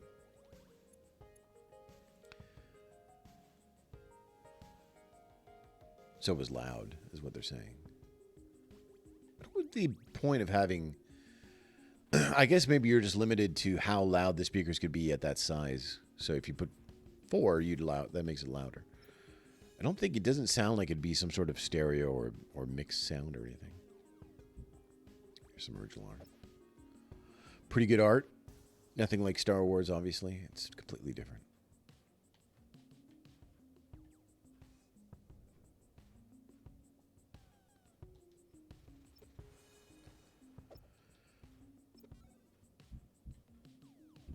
Gravatar, another vector graphics shooting game with controls similar to Asteroids.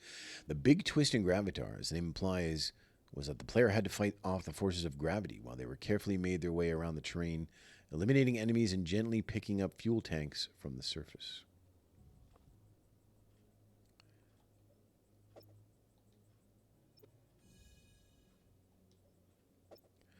Notoriously difficult space shooter, Gravatar challenges players to navigate underground tunnels and destroy enemies while managing fuel and combating the forces of gravity. Developers Mike Haley and Rich Adams say the game is so hard they have never completed their own game without cheating. Okay, well that's... Can we turn up the glow on this?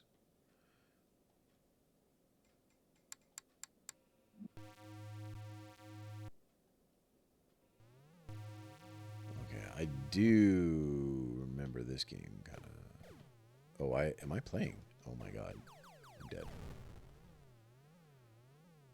Oh, the different planets have. All right. I see now.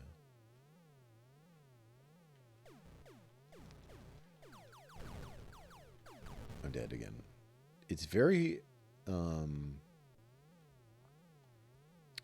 everything's a little small.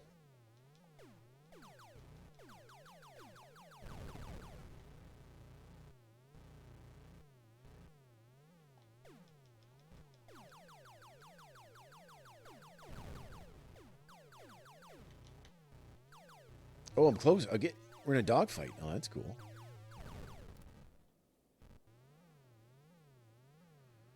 So what do you do with these? Like, do you have to go to these? Okay, you have to land now.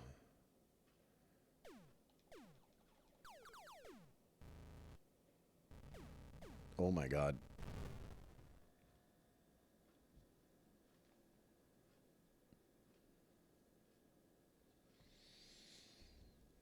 Okay.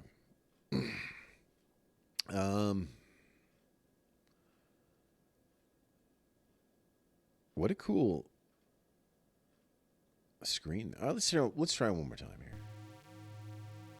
What's the easiest? 2000 up here.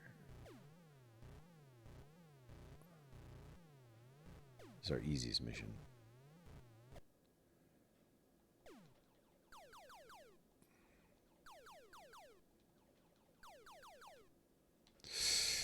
Oh, it's so hard to... The problem is you want to point down to shoot because you have these things here. But pointing up is how you control your velocity. So can I blow these things up? I can. Okay.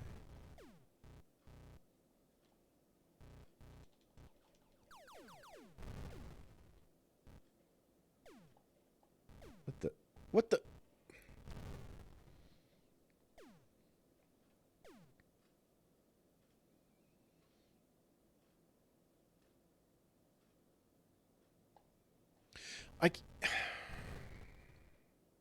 All right. It's a bit hard to read. Like, I couldn't even really tell if my ship was facing the right way or whatever. It was so small. So, okay. Gravitar, okay. Pretty hard, though.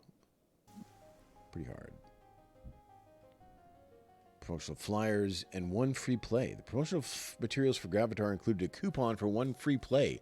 Local arcade owners were expected to fill in their location's address at the bottom.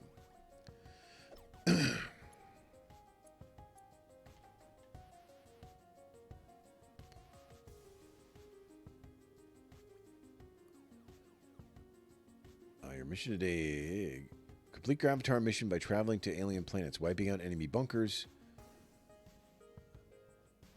So then what do? You photocopy these or something? Or you just give one... You got 1 coupon for 1 free play. I don't understand this at all.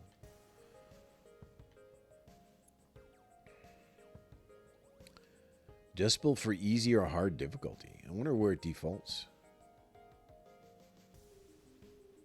What were we... Look at this. Oh, look at the reactor there. Oh, man, there's so much stuff going on.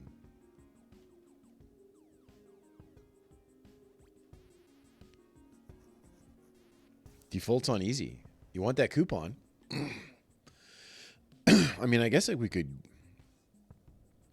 get the coupon and take it to an arcade and see if we can use it.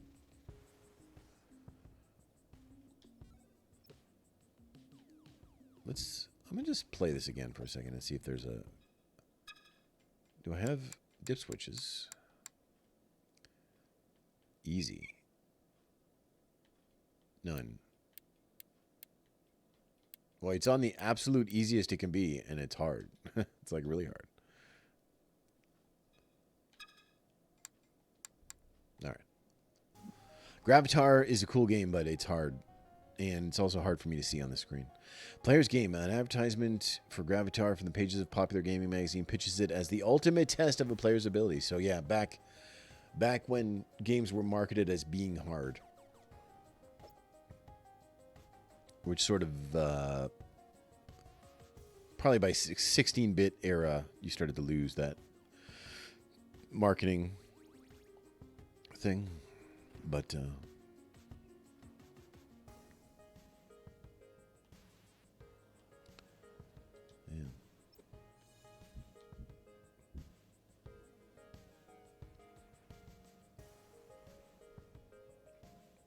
Are you a Gravatar expert? Nick Teddy, tell me about your Gravatar experience. Here's Millipede. A more challenging, more complex version of Centipede. Millipede's development was led by Ed Logg, although without Dana Bailey's input. Donna Bailey's input.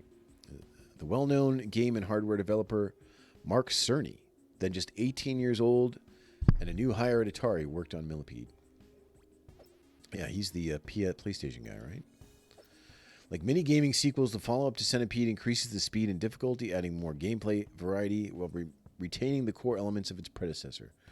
Several new insect enemies complicate the playfield to make the game more challenging overall.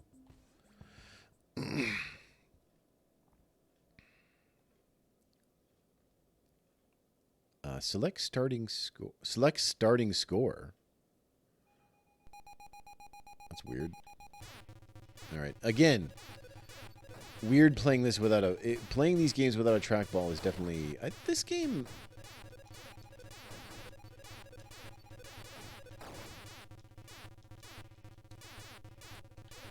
The DDT up here. I think this game is like slightly less appealing than Centipede. It's definitely fast and responsive, although a stick is weird. Like using these with a stick is always a little bit funky.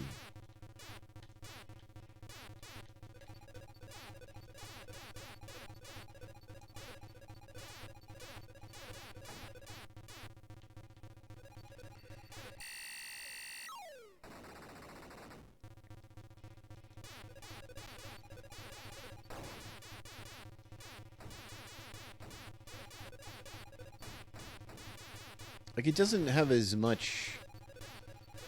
It's not as appealing. Just the colors and the sounds and everything. I think it's not as good. I don't know. It's still fun though. It's fun in the way that Centipede is fun.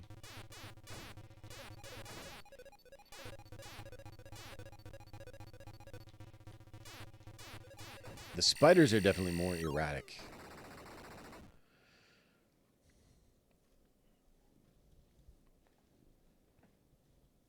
Spiders are definitely more erratic. Why would you start? That's weird. Like, having a starting score is a really strange thing.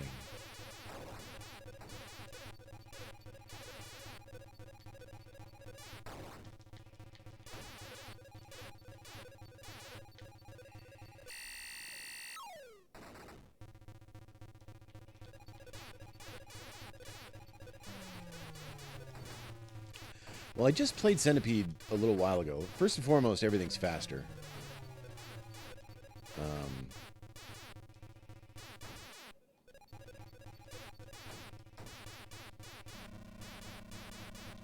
And there's more enemies. Like there's this little ladybug.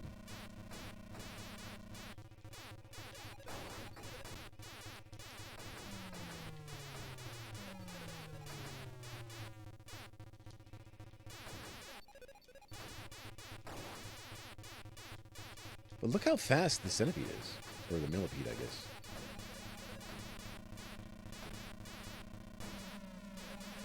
Whoa.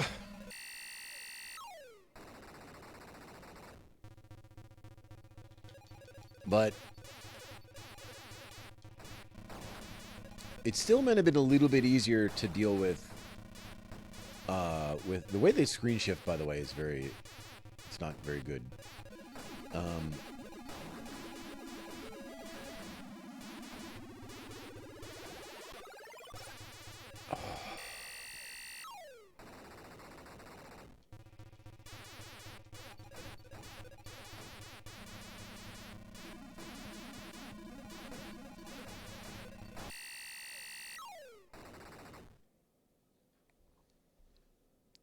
BBM has the high score in this game, too.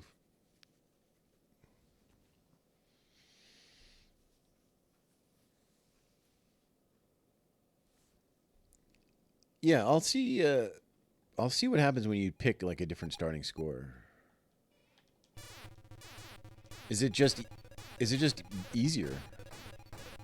Because my next bonus is at 30,000. Next bonus at 30,000.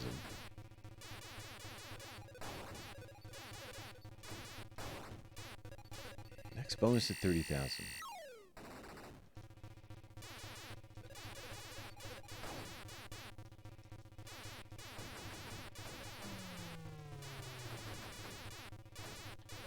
So is the bonus different? Like,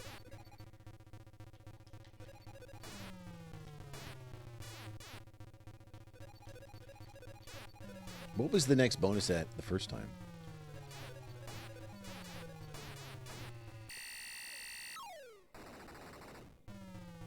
Okay. But they, all right, so they're like, so they're saying,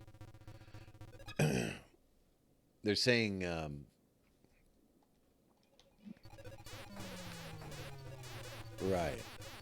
But then they're basically saying, well, you can skip this part if you're too good and it's boring for you. And we're going to give you some score so that your score isn't so low. All right, I think I understand now. It's a bit weird, though. I don't think I've ever seen, like, a starting score adjustment. Like, you'd think you would just, like, increase the score for playing on a higher difficulty. Which is probably what most games would do.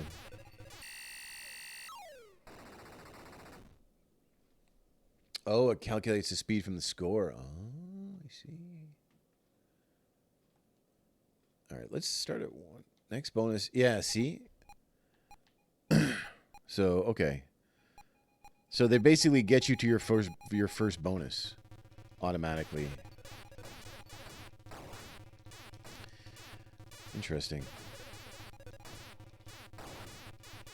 You know. I mean, you know, definitely it's definitely like a you know, this is a test of skill, you know, like this is designed as a test of skill, an amusement game, you know. It's like a, you know, it's supposed to be a test of skill, so I guess that's what they're going for.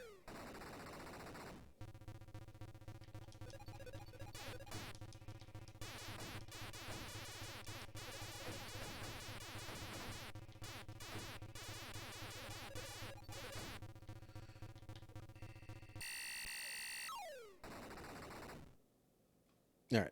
But that's probably enough millipede. I mean, you know, it's okay. I don't know if it's better than Centipede, though. It kind of feels better than Centipede. Anything particularly cool so far? I like the Breakout games. And they've done, like, I think maybe 3 sort of reimagining games. Like they did,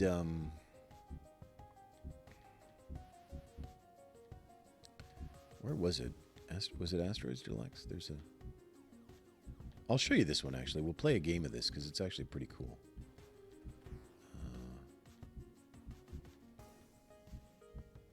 I can... Alright, so they got this game. That they've done a few of these games. They've all been pretty good.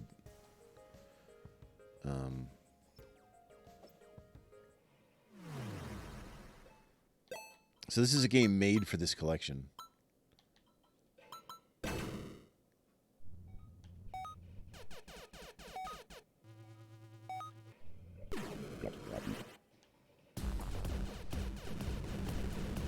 But I've enjoyed all the Breakout games, like Super Breakout and that.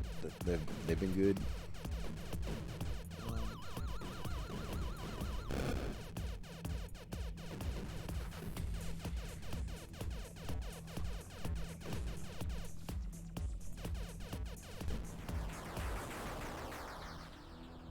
So then it becomes Lunar Lander. And then...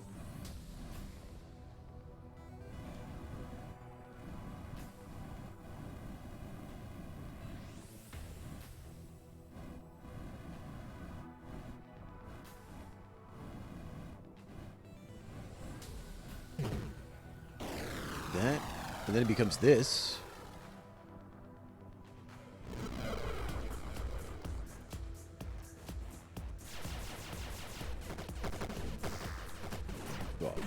Tip U shield. I should have used my shield.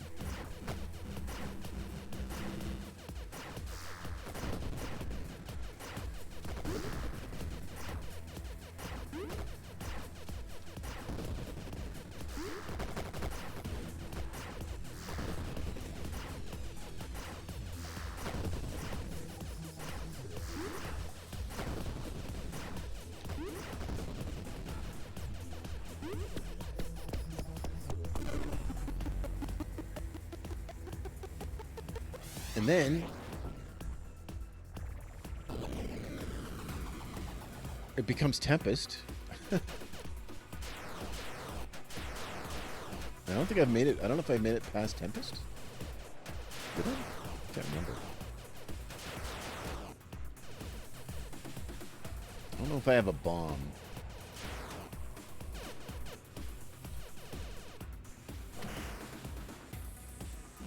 Yeah, Tempest is hard, but...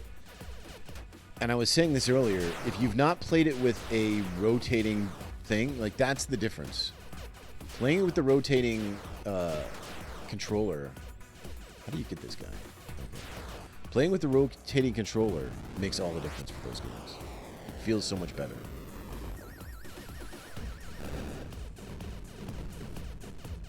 Alright, so now we're in...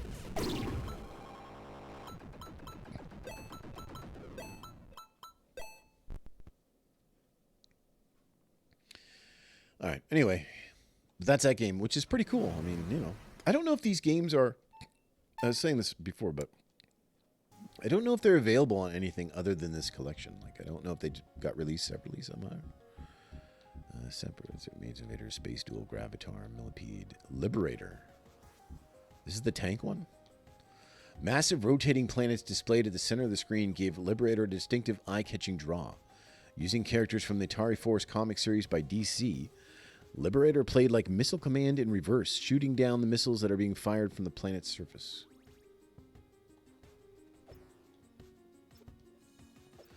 Liberator drew inspiration from the Atari Force series of comics from DC and borrows liberally from the gameplay of Missile Command. It's essentially that game in reverse, as players defend themselves in space from rockets that are being launched from the planet's surface. Fewer than 1,000 cabinets per produced, making it rather rare.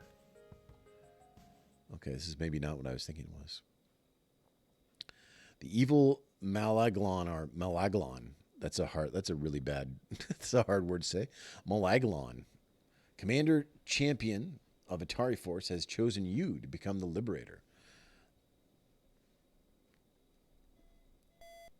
Long-range scanners detect enemy scouts in your sector.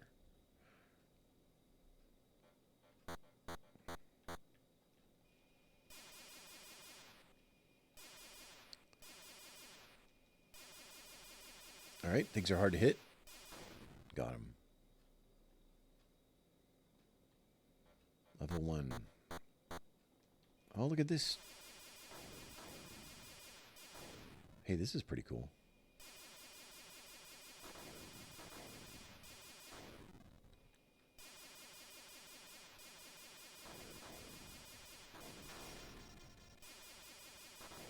Not my exploder. Oh, so you lose your... Oh, God.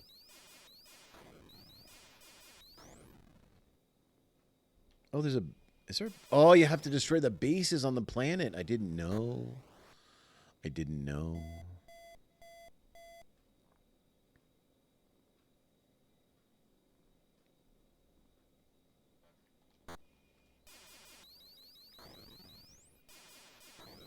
Okay, different. Everything's different now. That changes everything.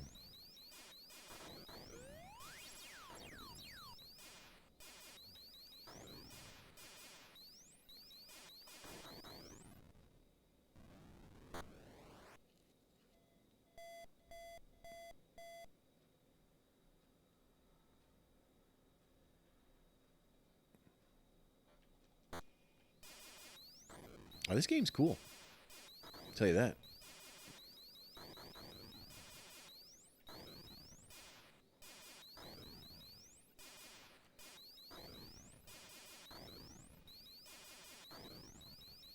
This would have been something in our... Oh, what a fool. This would have been something in arcades, though. Like, it would have been an attractive game. It would have made you want to play.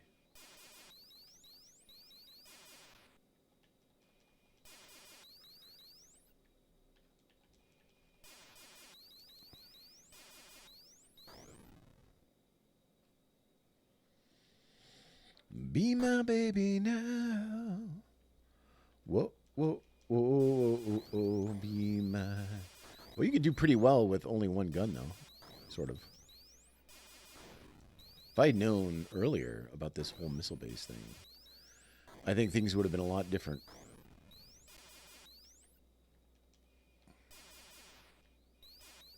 Did that shoot something at my gun?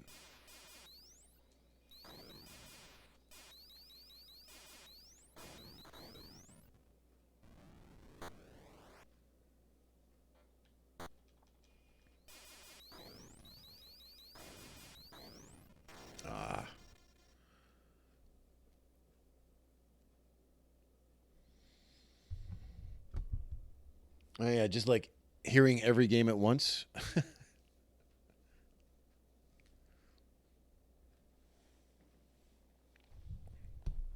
was one of the great things about arcades, just walking in and every game at once.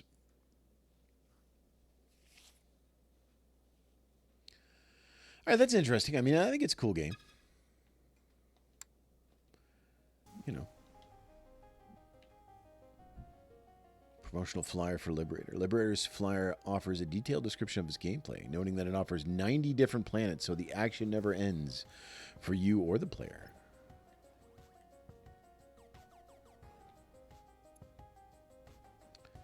All right, this is, yeah, based on something. I guess it's a comic book? I don't know.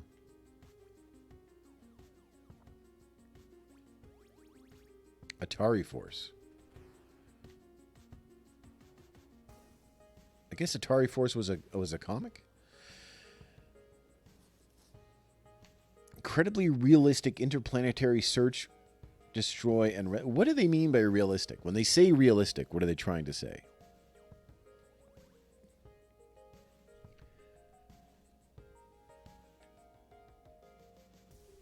Still another trackball game, though.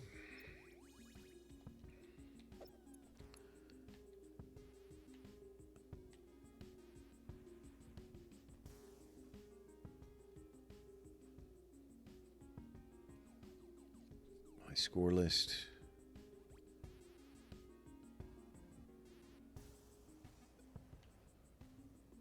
I mean, what a cool looking... Like, it would have been awesome to see this. Quantum, another game I've never heard of. Designed by Betty Ryan of General Computer Corporation, Quantum made unique use of a trackball controller combining with the detailed graphics of color vector monitor. Players drew curved lines to encircle atomic particles, clearing them off the board. If they got a high score, they could leave not just their initials, but their signature. Oh, man, I bet you that's easy to do. All right, well, we'll try this. This sounds like Kicks. Is this more like Kicks? Something, maybe?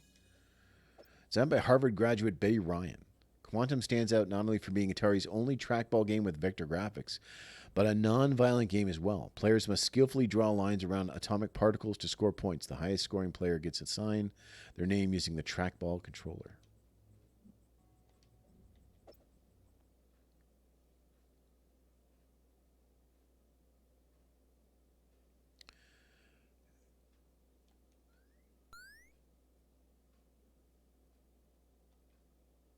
Roll a trackball to increase or decrease the selection of racks. What?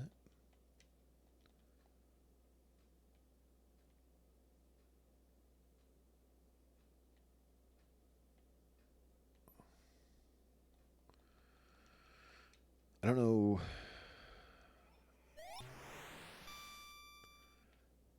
Got him. Got him. Got him.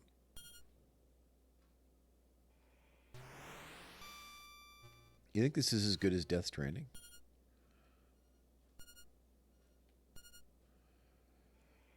I bet you it's very different with a trackball. This feels almost too easy with a stick.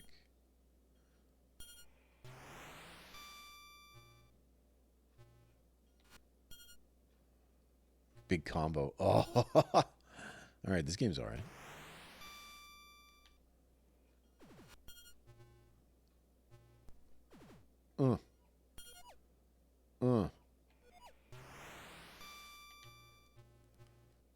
You think Kojima played this?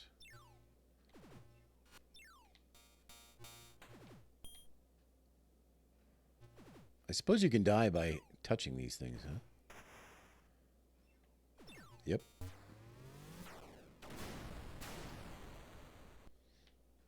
Oh.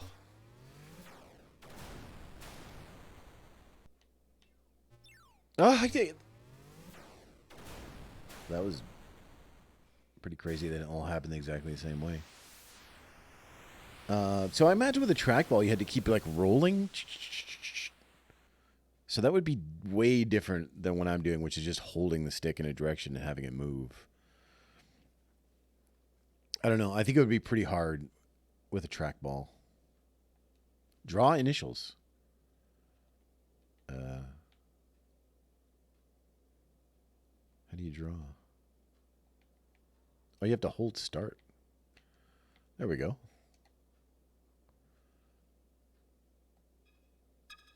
Press 2-player when done.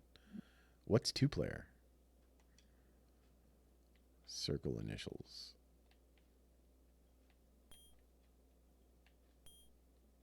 Alv. All right. I mean, that's a gimmick. It's okay. This game's all right.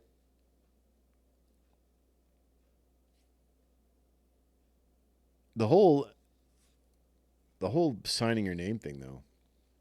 Imagine like taking a long time to just carefully sign your name. I guess that's what people would do. Okay, I'm not thrilled with that one, but it's okay. Promotional flyer. Allowing the top player to actually draw his signature initials. Yeah, see, it's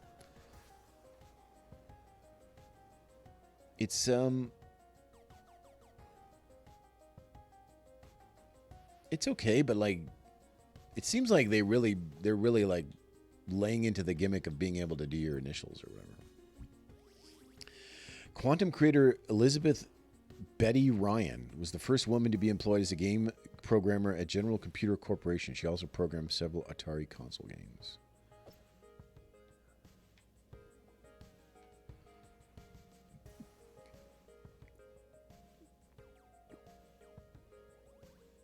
Look at her there, playing Quantum. Okay. AKR. A colorful shooter by Dave Ralston and Mike Halley. The name is apparently derived from the phrase also known as another Ralston Halley. What? Also known as another Ralston Halley. Oh, well, that's weird. With some extra letters. AKR was produced in 1982 but never officially released. Oh.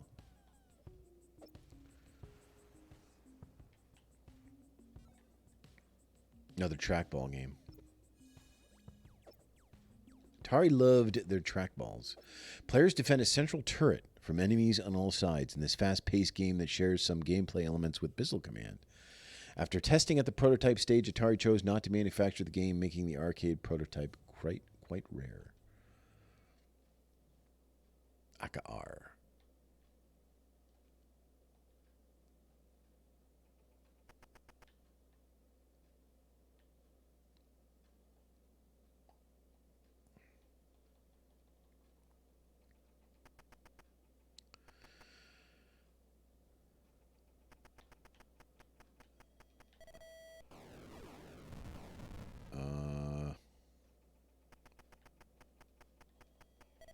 I don't know how I feel. This could possibly give me a seizure.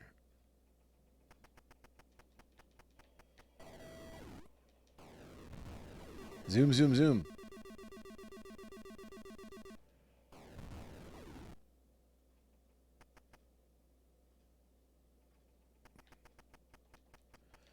AKR. mean, it's a bad name too. It's one of those names like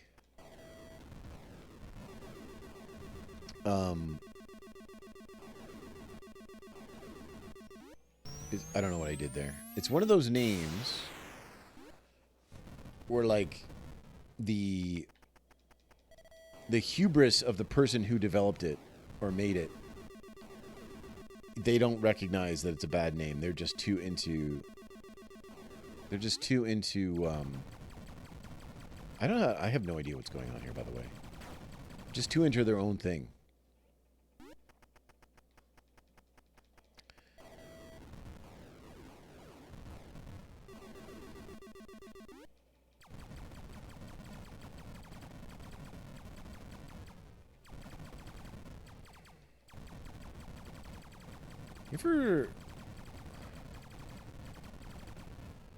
You ever wonder what's going on?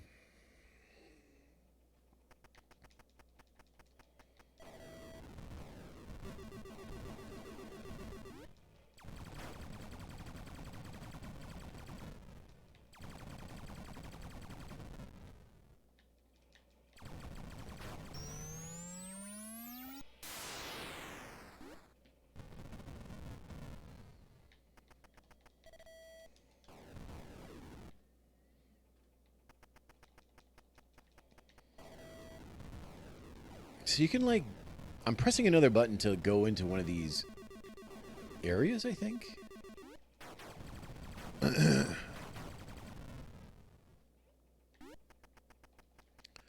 guess.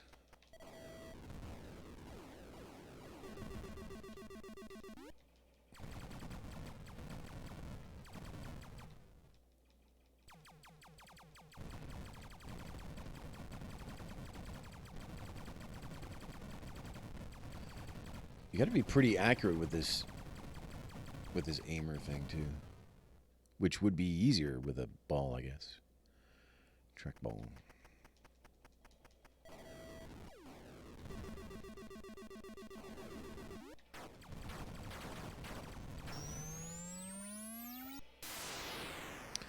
The lights on the side of the panel, they're very pinball. I like it.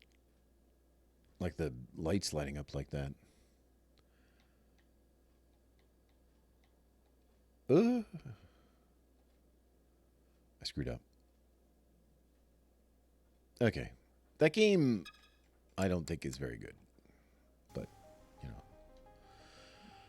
Who am I to say? Black Widow. Rather than being sold as a full arcade cabinet, Black Widow was only offered as a conversion kit that arcade operators could install to turn their Gravatar machines into a game more closely resembling Tempest.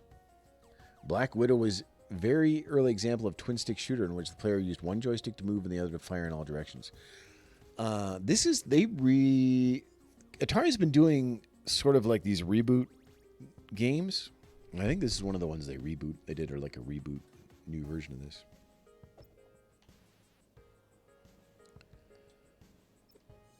Spider-themed twin stick shooter was offered as a conversion kit for Gravatar game cabinets after that game proved less successful than Atari had hoped. Black Widow had since earned a cult following for its frantic gameplay.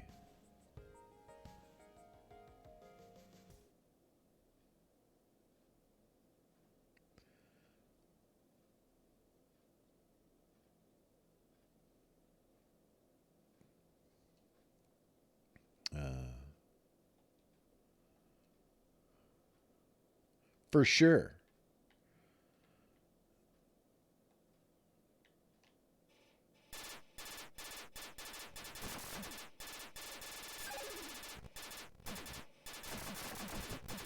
I died.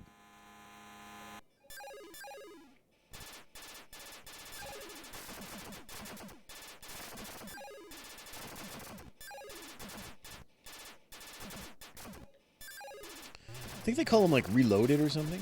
Because they had a Black Widow. I think they did a Yar's Revenge, too. Look at this thing. This is invincible?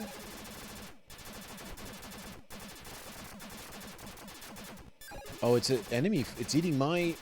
Get out of here. Those are my bugs. Oh, this game's alright.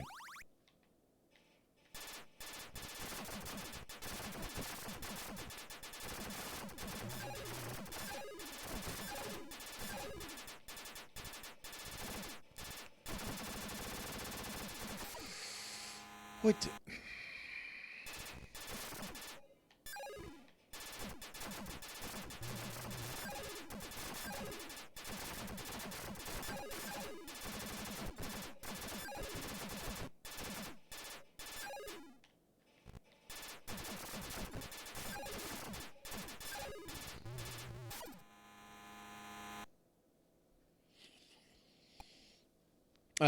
This game is okay. How do you make it? Oh, you gotta. Oh, you can change the color. How do you make it stay though? What do you? How do you work a video game? I can't even.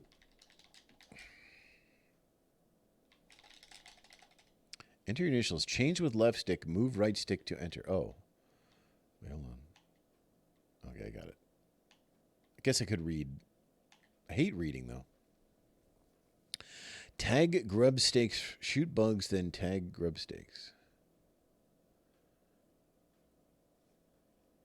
I think we're going to play this one again. Give me a minute here to refresh myself, and I'll be right back.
That love and feeling. Oh, that love and feeling. These bugs. Get in my web.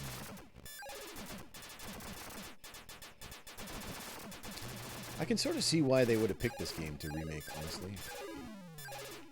Because...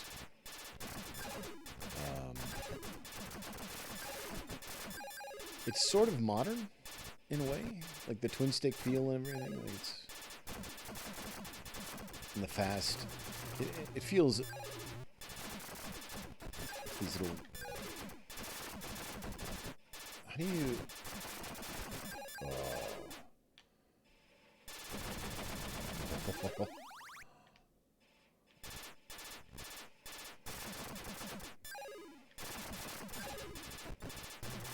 think you can get these balls. What? Oh, I can't go beyond the... I don't think I can go beyond the lines there.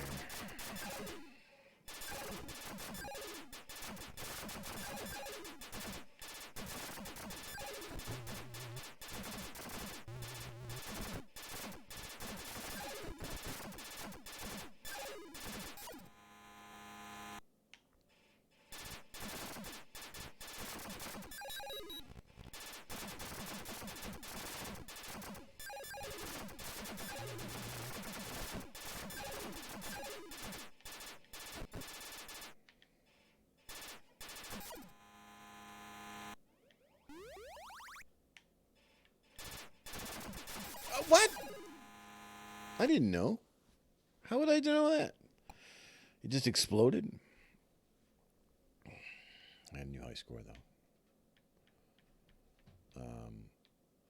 Can you just change it? I think you just change your colors.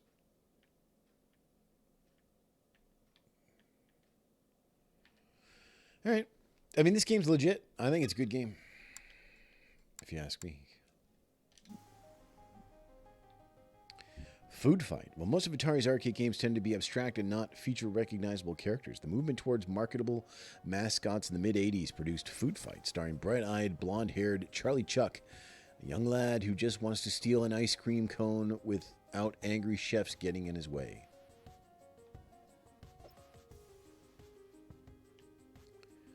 Food Fight. I think I might have had the 2600 version of this. General Computer Corporation created the whimsical action game Food Fight, in which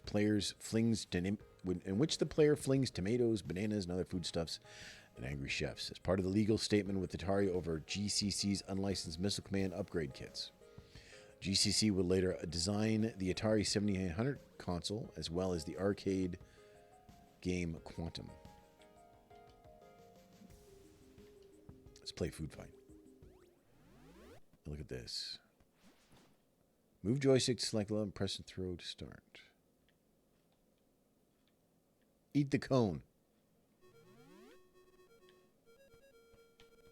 How do you...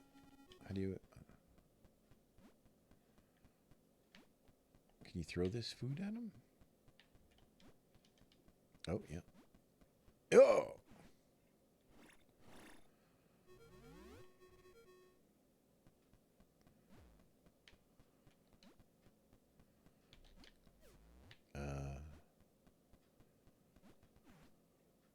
I'm not really sure how to throw. Oh, yeah, okay.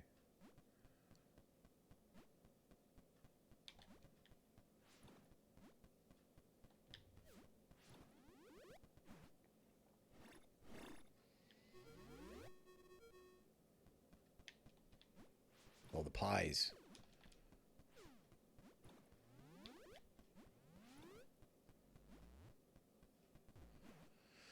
I wonder if there's a time limit with the cone. Like, does it... Oh, look at all the watermelons.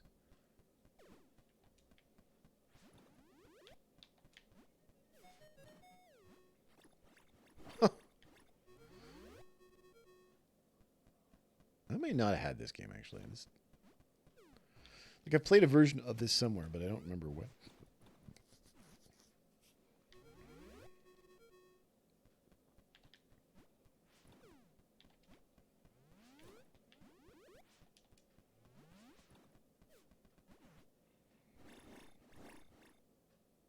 Instant replay. Look at that. That's how good they thought I was. You think we're going to get the high score? We're going to beat Jaw.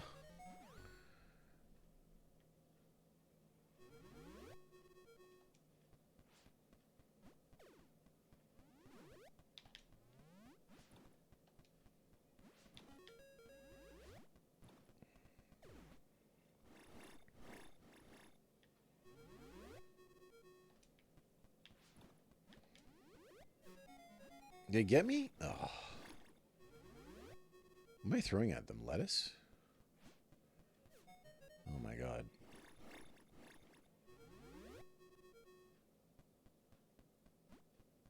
Oh!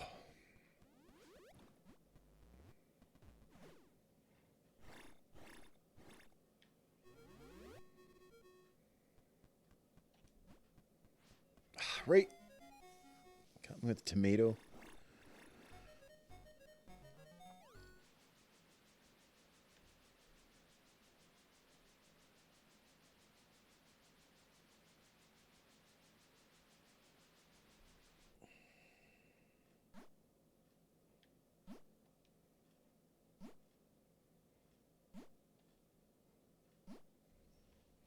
Okay, pretty good. I need to take a break here. I need to take about a couple minutes here just to. I think I gotta eat something really quick, just a little snack, and then I'm gonna come back and play some more. But just I'm gonna put the away screen up just to have some nice, relaxing music, and I'll be back in a minute or two.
I feel refreshed.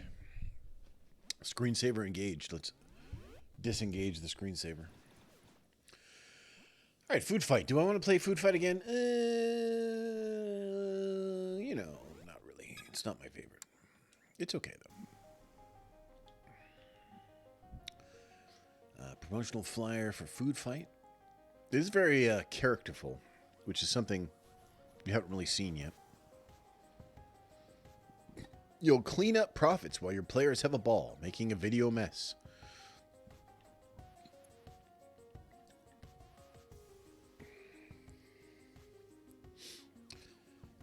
You need it and move on to a new game level, a different flavor of ice cream. But if he is hit or caught by one of the pesky chefs, all the food on the screen flies at him and he loses a life.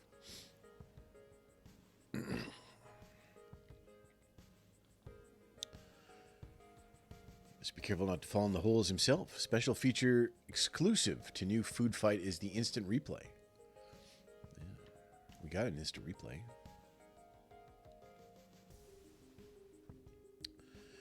There's also a throw button, so you can throw food.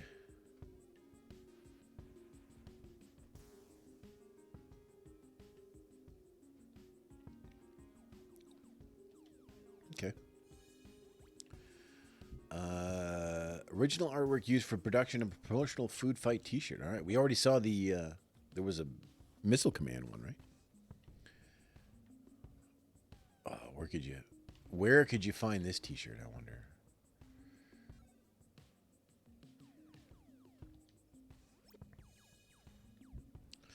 Coin Video Corner. Atari Age magazine introduces Food Fight to its readers in the May-June 1983 issue. Oh, look at this picture here. Can't zoom in anymore.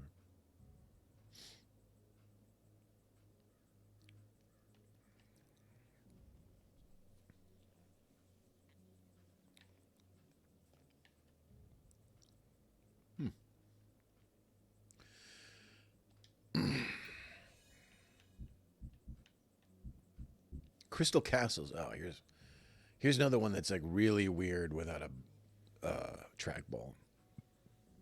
Another colorful mascot-based game was Crystal Castles, starring Bentley Bear. Originally played with a trackball, Crystal Castles mazes were rendered in a unique pseudo 3D style that gives a distinctive look. Bentley could go on to star in Atari carts for the Atari Jaguar console. Yeah, look at that. Are these like 3D renders or something, or is this... They don't look real. Like, that screen doesn't look right. I don't think this is... I think this is just some sort of render. Using Atari's first illuminated trackball controller, players steer Bentley Bear around a series of isometric mazes as he collects jewels and finds secret passages. Unusually for arcade action games in 1983, Crystal Castles offers a definitive ending for completing the game's 10th and final level.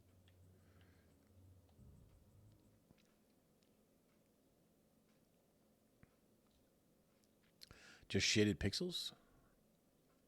Those... See, this game is really weird without a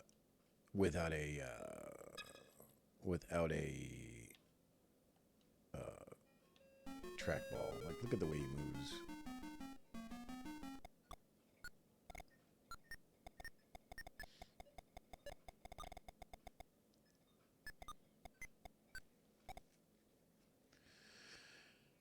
Is there a time limit? There must be.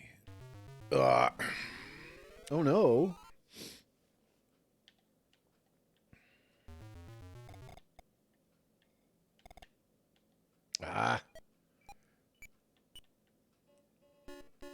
They got the last gem, no bonus.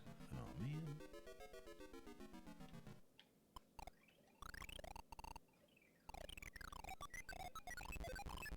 Treeman. Honey.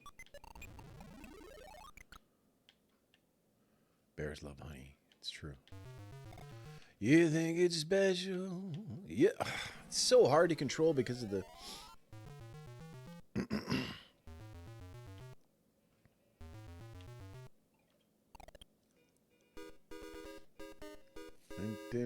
Look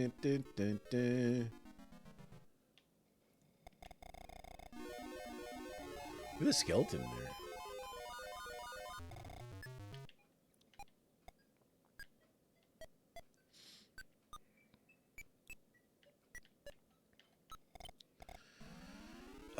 Yeah, this game is really Doomsdome.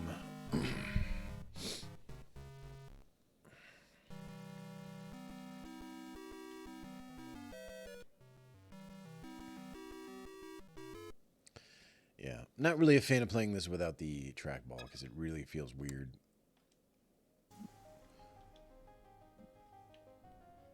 Crystal Castles.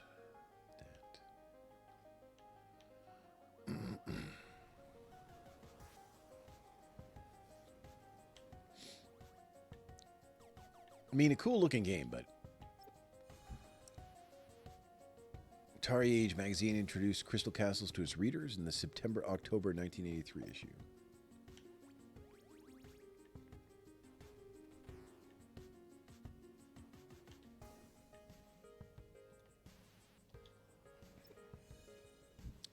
I miss getting magazines. Have I ever talked about this before? Like, I wish, I don't know what I'd want. Like, I would only do it just to get something, so that seems stupid, but like having a magazine subscription, like coming home and your magazines there was always so exciting. The name's Bentley Bear. Bentley narrates his own advertisement from the September 1983 issue of a popular video game magazine. A popular video game magazine. Which would this be? A popular video game magazine in 83, though? I don't know. Construction of Crystal Castles. The Atari Age magazine's March-April 1984 issue goes in depth into the making of Crystal Castles with some insider tips.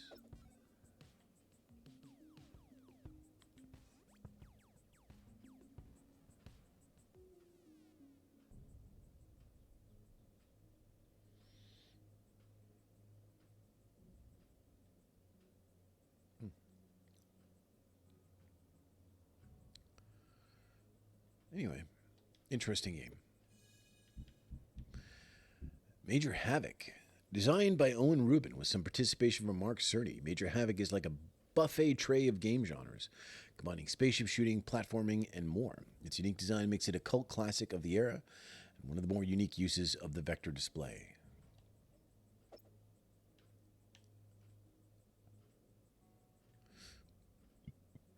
Yeah, this is not something I've ever seen before.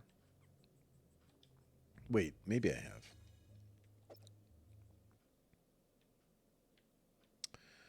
Oh, this does look familiar.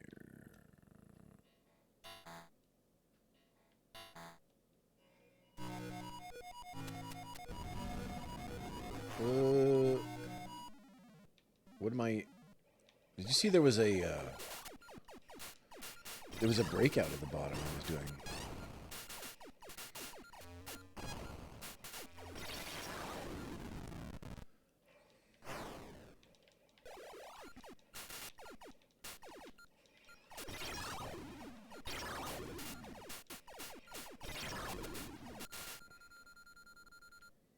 Dock on white platform. That's not white, it's yellow. Oh, now we're doing... Oh, okay, I do know this game. This game is really weird. Oh.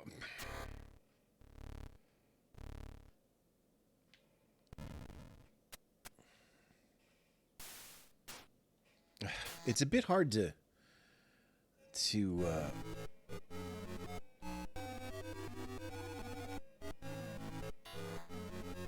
like all the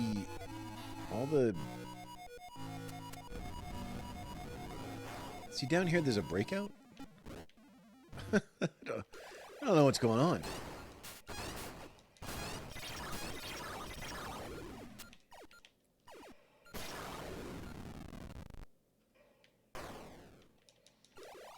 Star Wars Arcade, is that Atari? There's no way that's in here, right?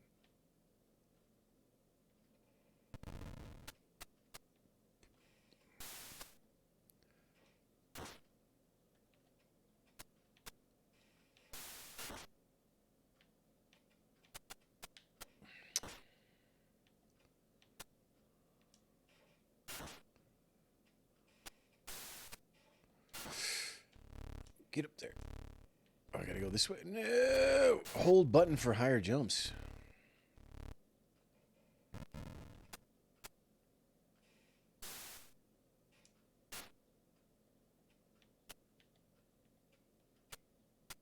Oh, you can just jump high.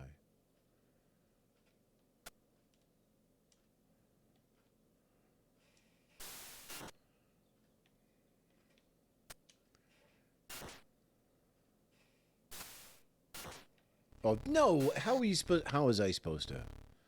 How was I supposed to?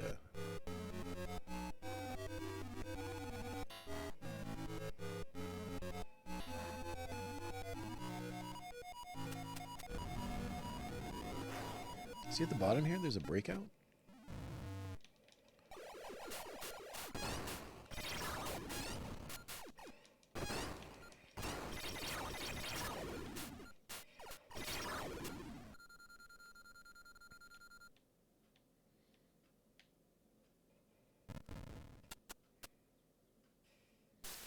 Nights in woods, Helen, never reaching the end. Come on, what are you supposed to do? What are you supposed to do? Maybe you're supposed to go around the long way?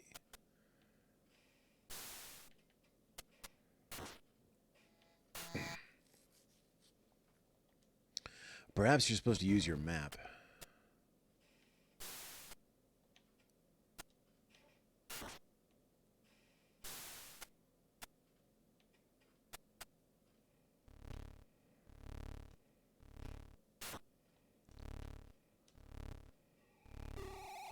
Get out.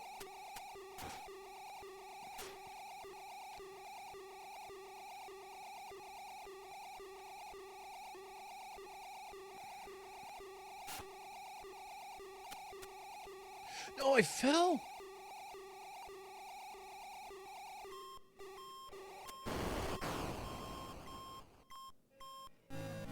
I died.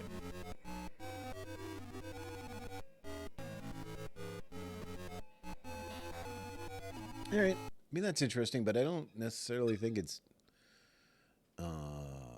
great.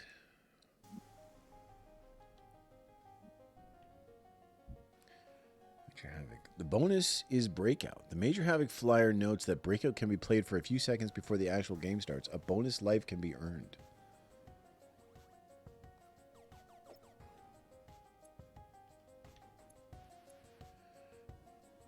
Game within a game occurs in the lower right corner of the tactical scanner. Breakout can be played for a few seconds before the actual gameplay starts. A bonus life can be earned. There's a shield button.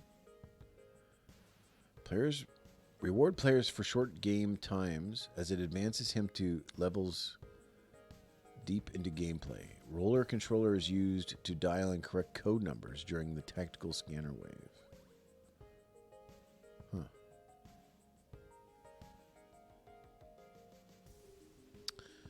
Oh, I wonder if this is like the inspiration for that that phase in the in that one game we played, that new game, because it has this, the middle one there has like a from behind view down a track kind of thing or something. Anyway, I don't know. Interesting. Various design documents for making of Major Havoc from the personal collection of designer Owen Rubin. 30 images.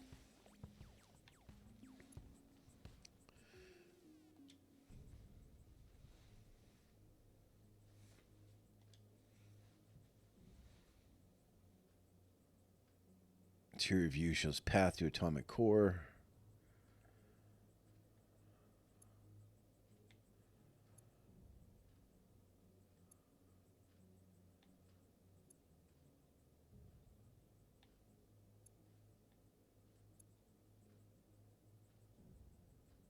There's some math on this page.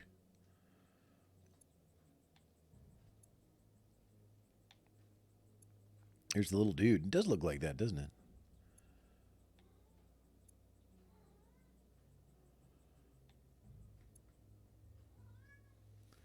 What is all this?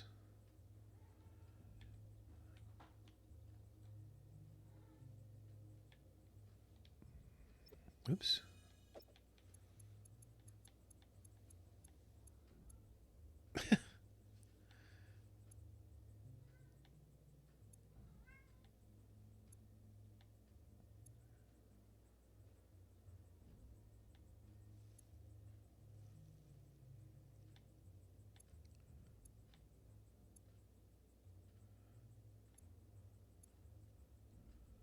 Limit time in by air supply. Oh, limit time in by air supply. And graph paper. How many games were made on graph paper? Spinners, finders.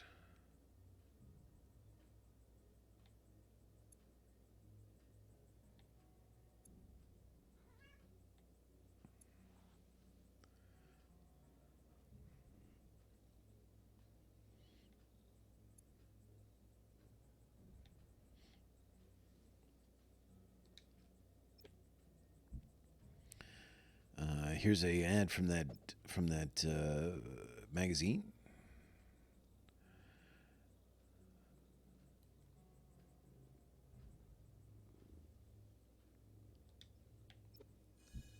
And then 2 games in 1, a magazine advertisement for Major Havoc that ran in March 1984.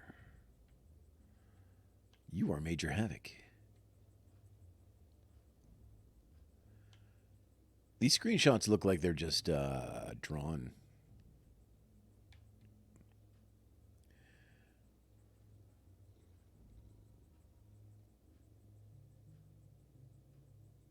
For all the hottest playing tips, write to Major Havoc Star Journal.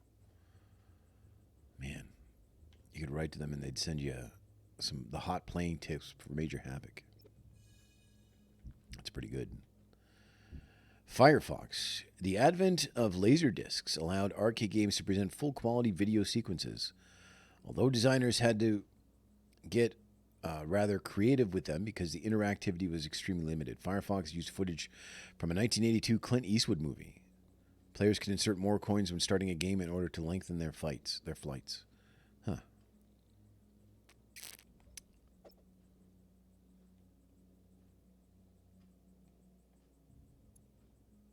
Look at this cabinet. So no Laserdisc stuff. That would be cool if they had reproduced some Laserdisc stuff. The 1984 movie Cloak and Dagger had a plot that centered around the Atari 5200 game cartridge of the same name. The game was never actually produced, but Atari did create an arcade version, which was only produced as a conversion kit to be used with Williams arcade games like Joust and Defender. I saw Cloak and Dagger as a kid in the theaters as a double feature with The Last Starfighter.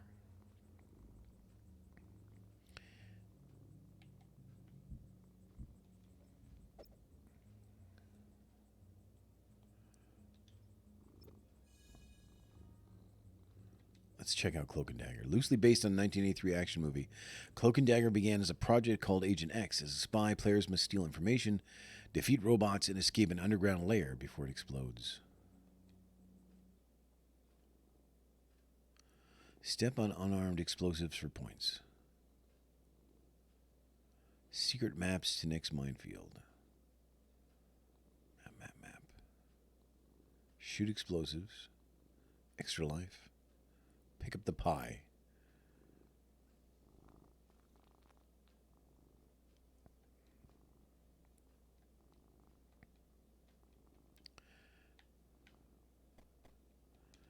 All right. You gotta wait for the timer. Oh, look at that. Stop thief. Hey. Cover the stolen plans from the evil Dr. Boom and destroy his underground bomb factory. Oh, look at that. Look at this.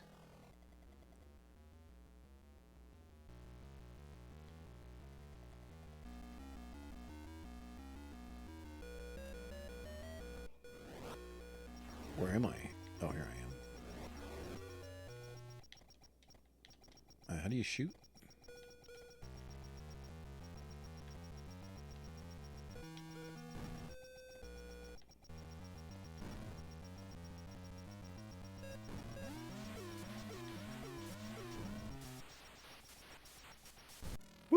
close call. Beware of explosive boxes. Whoa.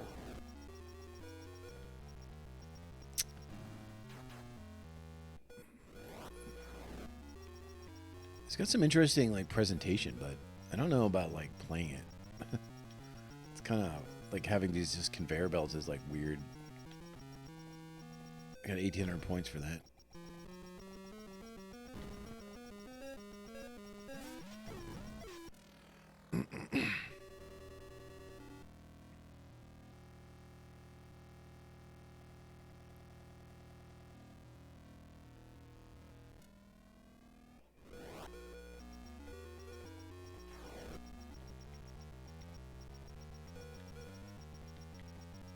Oh, what?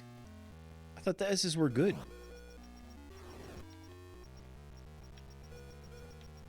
Is this also a trackball game? Should have looked at it.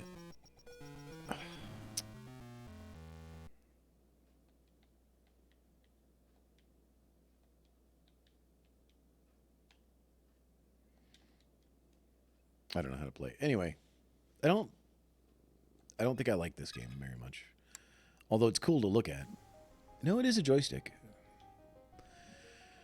Promotional flyer. The Cloak and Dagger flyer promises on an easy installable kit that can rewrite an older, low-earning game. Specifically 4 games made by Atari's competition. Ooh, you could rewrite Atari competition games. Wow. Includes all the game printed circuit boards, control mechanisms of the hardware, graphic materials, instruction manual needed for easy conversion. The first kit can be used to retrofit Defender with the RF cage mounted to the inside of the cabinet. The second kit can be used to convert Stargate, Robotron, and Joust. Yeah, but those are Atari games. And those games are all better than this, but I guess they're older. So people didn't want an old game, they wanted new games. But I guess you can't get your old game back, right? If you do that.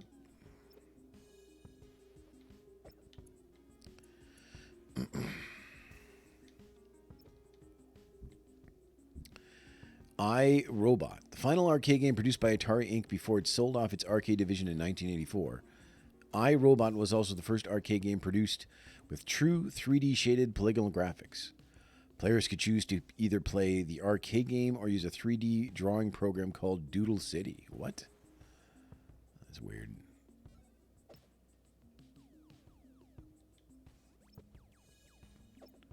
A futuristic mix of both shooting and maze games. iRobot was the first game to use 3D shaded polygonal graphics, as well as the first to give players the ability to change camera viewpoints. Truly unique, the cabinet featured a magnetic Hall effect joystick and offered a non-gaming mode in the form of a 3D art playground dubbed Doodle City. Oh, this is very strange.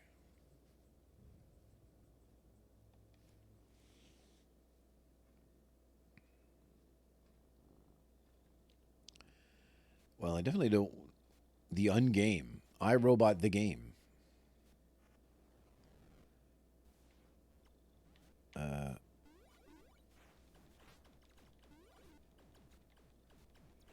What?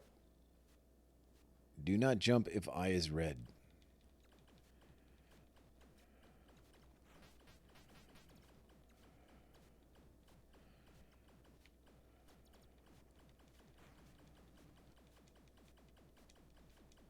Eye open, do not jump. Touch red. Okay, I see. Oh, I see. All right. Touch red. Oh, I gotta go back. Gotta go up here? Oh, okay. We just gotta get the red stuff. I think I got it. Nope.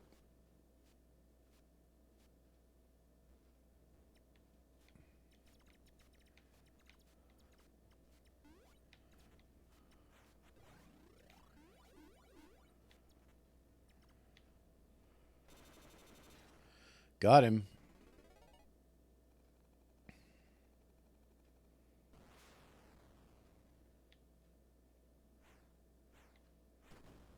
How do... You should have told me that first. It looked like something I could pick up. This game is really weird. But I think I got it now. Let's try it again.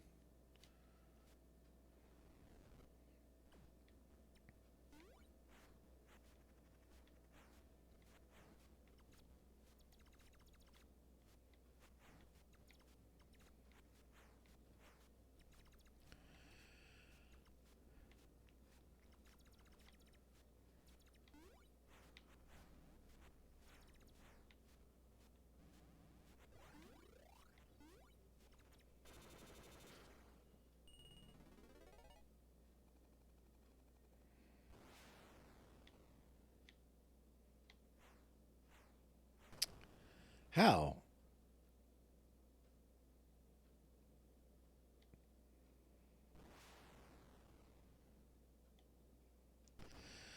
I don't understand. Wait, were those not solid that time?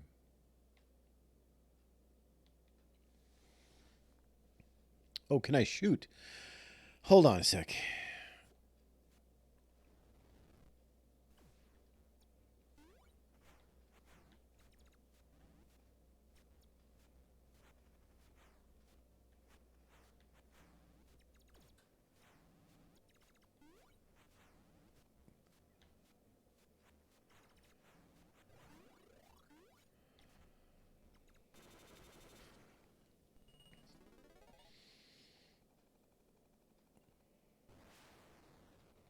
You can shoot. All right, that's the whole... That's the thing. You can shoot. All right, got it.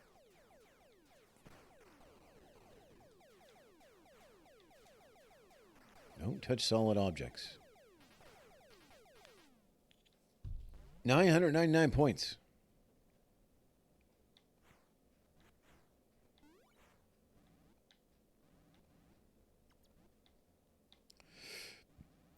How do you jump?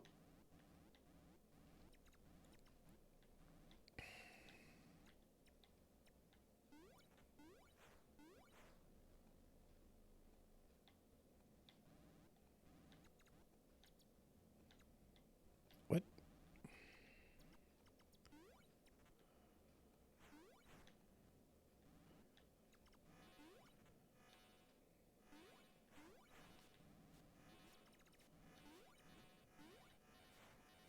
It's like a weird maze because you can't just jump anywhere you want. It has to be flashing. So you have to go like all the way around or something. Yeah, like that's really weird.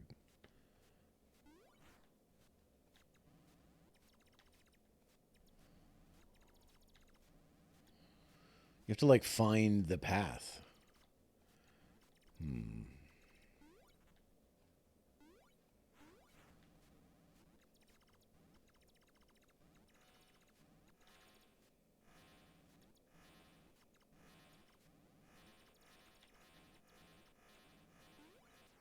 I think it was there, but you couldn't see the flashing. Shoot birds. I forgot to shoot the birds.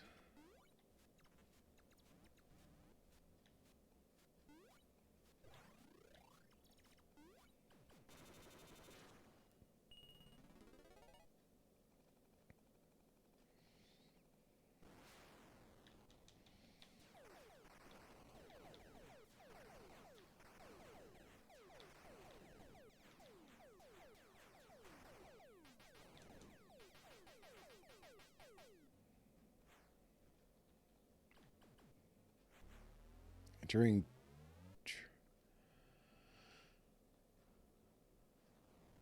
I don't understand.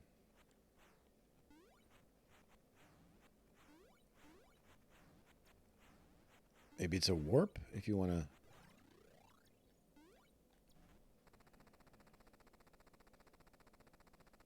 Let's go in. Oh, look at this. What's going on? Touch the jewels.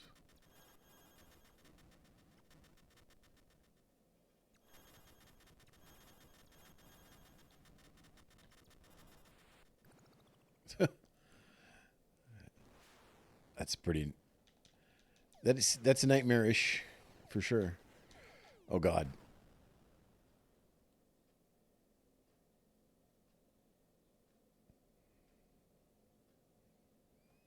All right, high score though.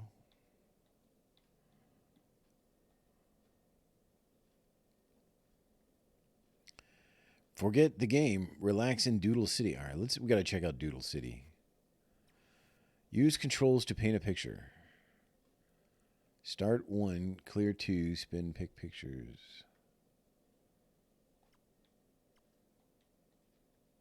I don't know about this.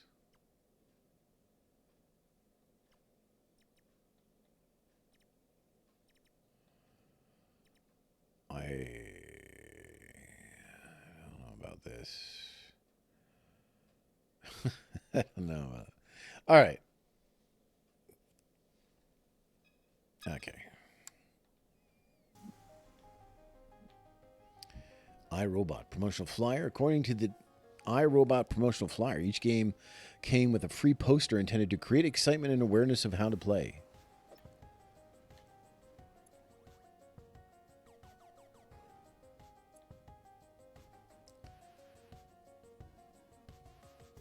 After the game is finished, the player has a limited amount of time to begin a new game at the last level completed, so you can continue. New t-shirt and location poster. Promote iRobot with these hot promotional tools. An iRobot poster is included free in every game. On location, this poster can create excitement and awareness of how to play. Check out that t-shirt.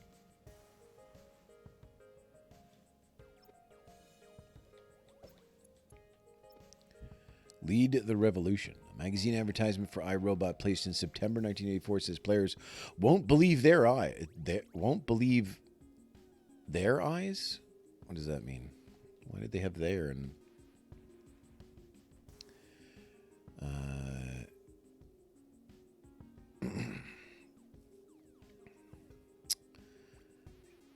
You're an unhappy interface robot, rebelling against Big Brother and evil eyes. The evil eye dictates the law.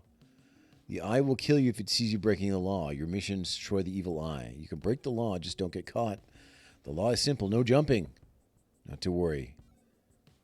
You can jump to the red zones while the eye isn't looking, but look out if it turns red and sees you. After you advance far enough, you can blast the eye and reach the magic pyramid. Then it's on to space to liberate the next universe. Trouble is, there are 10 or 15 different nasties trying to bomb, slice, crush, saw, eat, or otherwise destroy you. iRobot is hot. It's so new, you won't believe your eyes. It's awesome new three-dimensional graphics, incredible animation, over 100 different waves with 22 battlefield terrains and more. So get into it. Down with BB. Down with BB. All right. I don't know what it means. Why would it say players won't believe their eye? Won't believe eye. Maybe it's a play on the. I don't know. It doesn't matter. I don't understand things. You know how I don't. You know how it is. Insert coin to continue. While Atari's origins were in the video arcade, it also had created the first device that would put video games and, by extension, computers into millions of American homes. Read on to explore the history of the Atari VCS.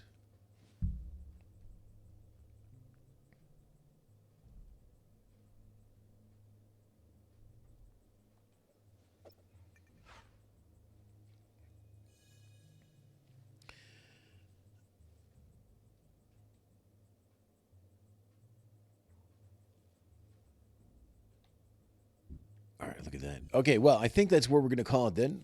And next time we come back, we're going to check out the Atari VCS.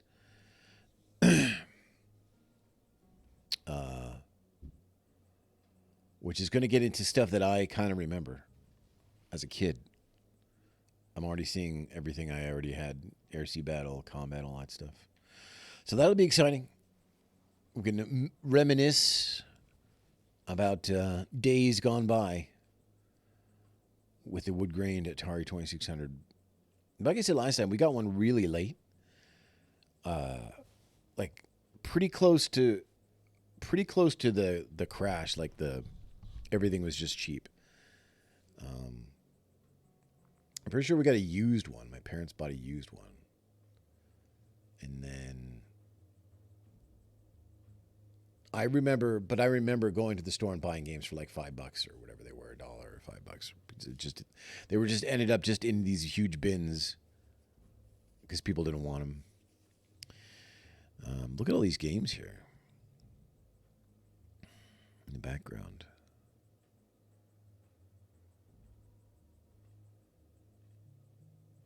Some of these are going to be good. Some of these are not going to be very good, but you know, that's the way the Atari was. Anyway, thanks for hanging out. I'll be back another time at some other point in time, and we'll play some more of this, and we'll discover more about the VCS. Thanks for hanging out.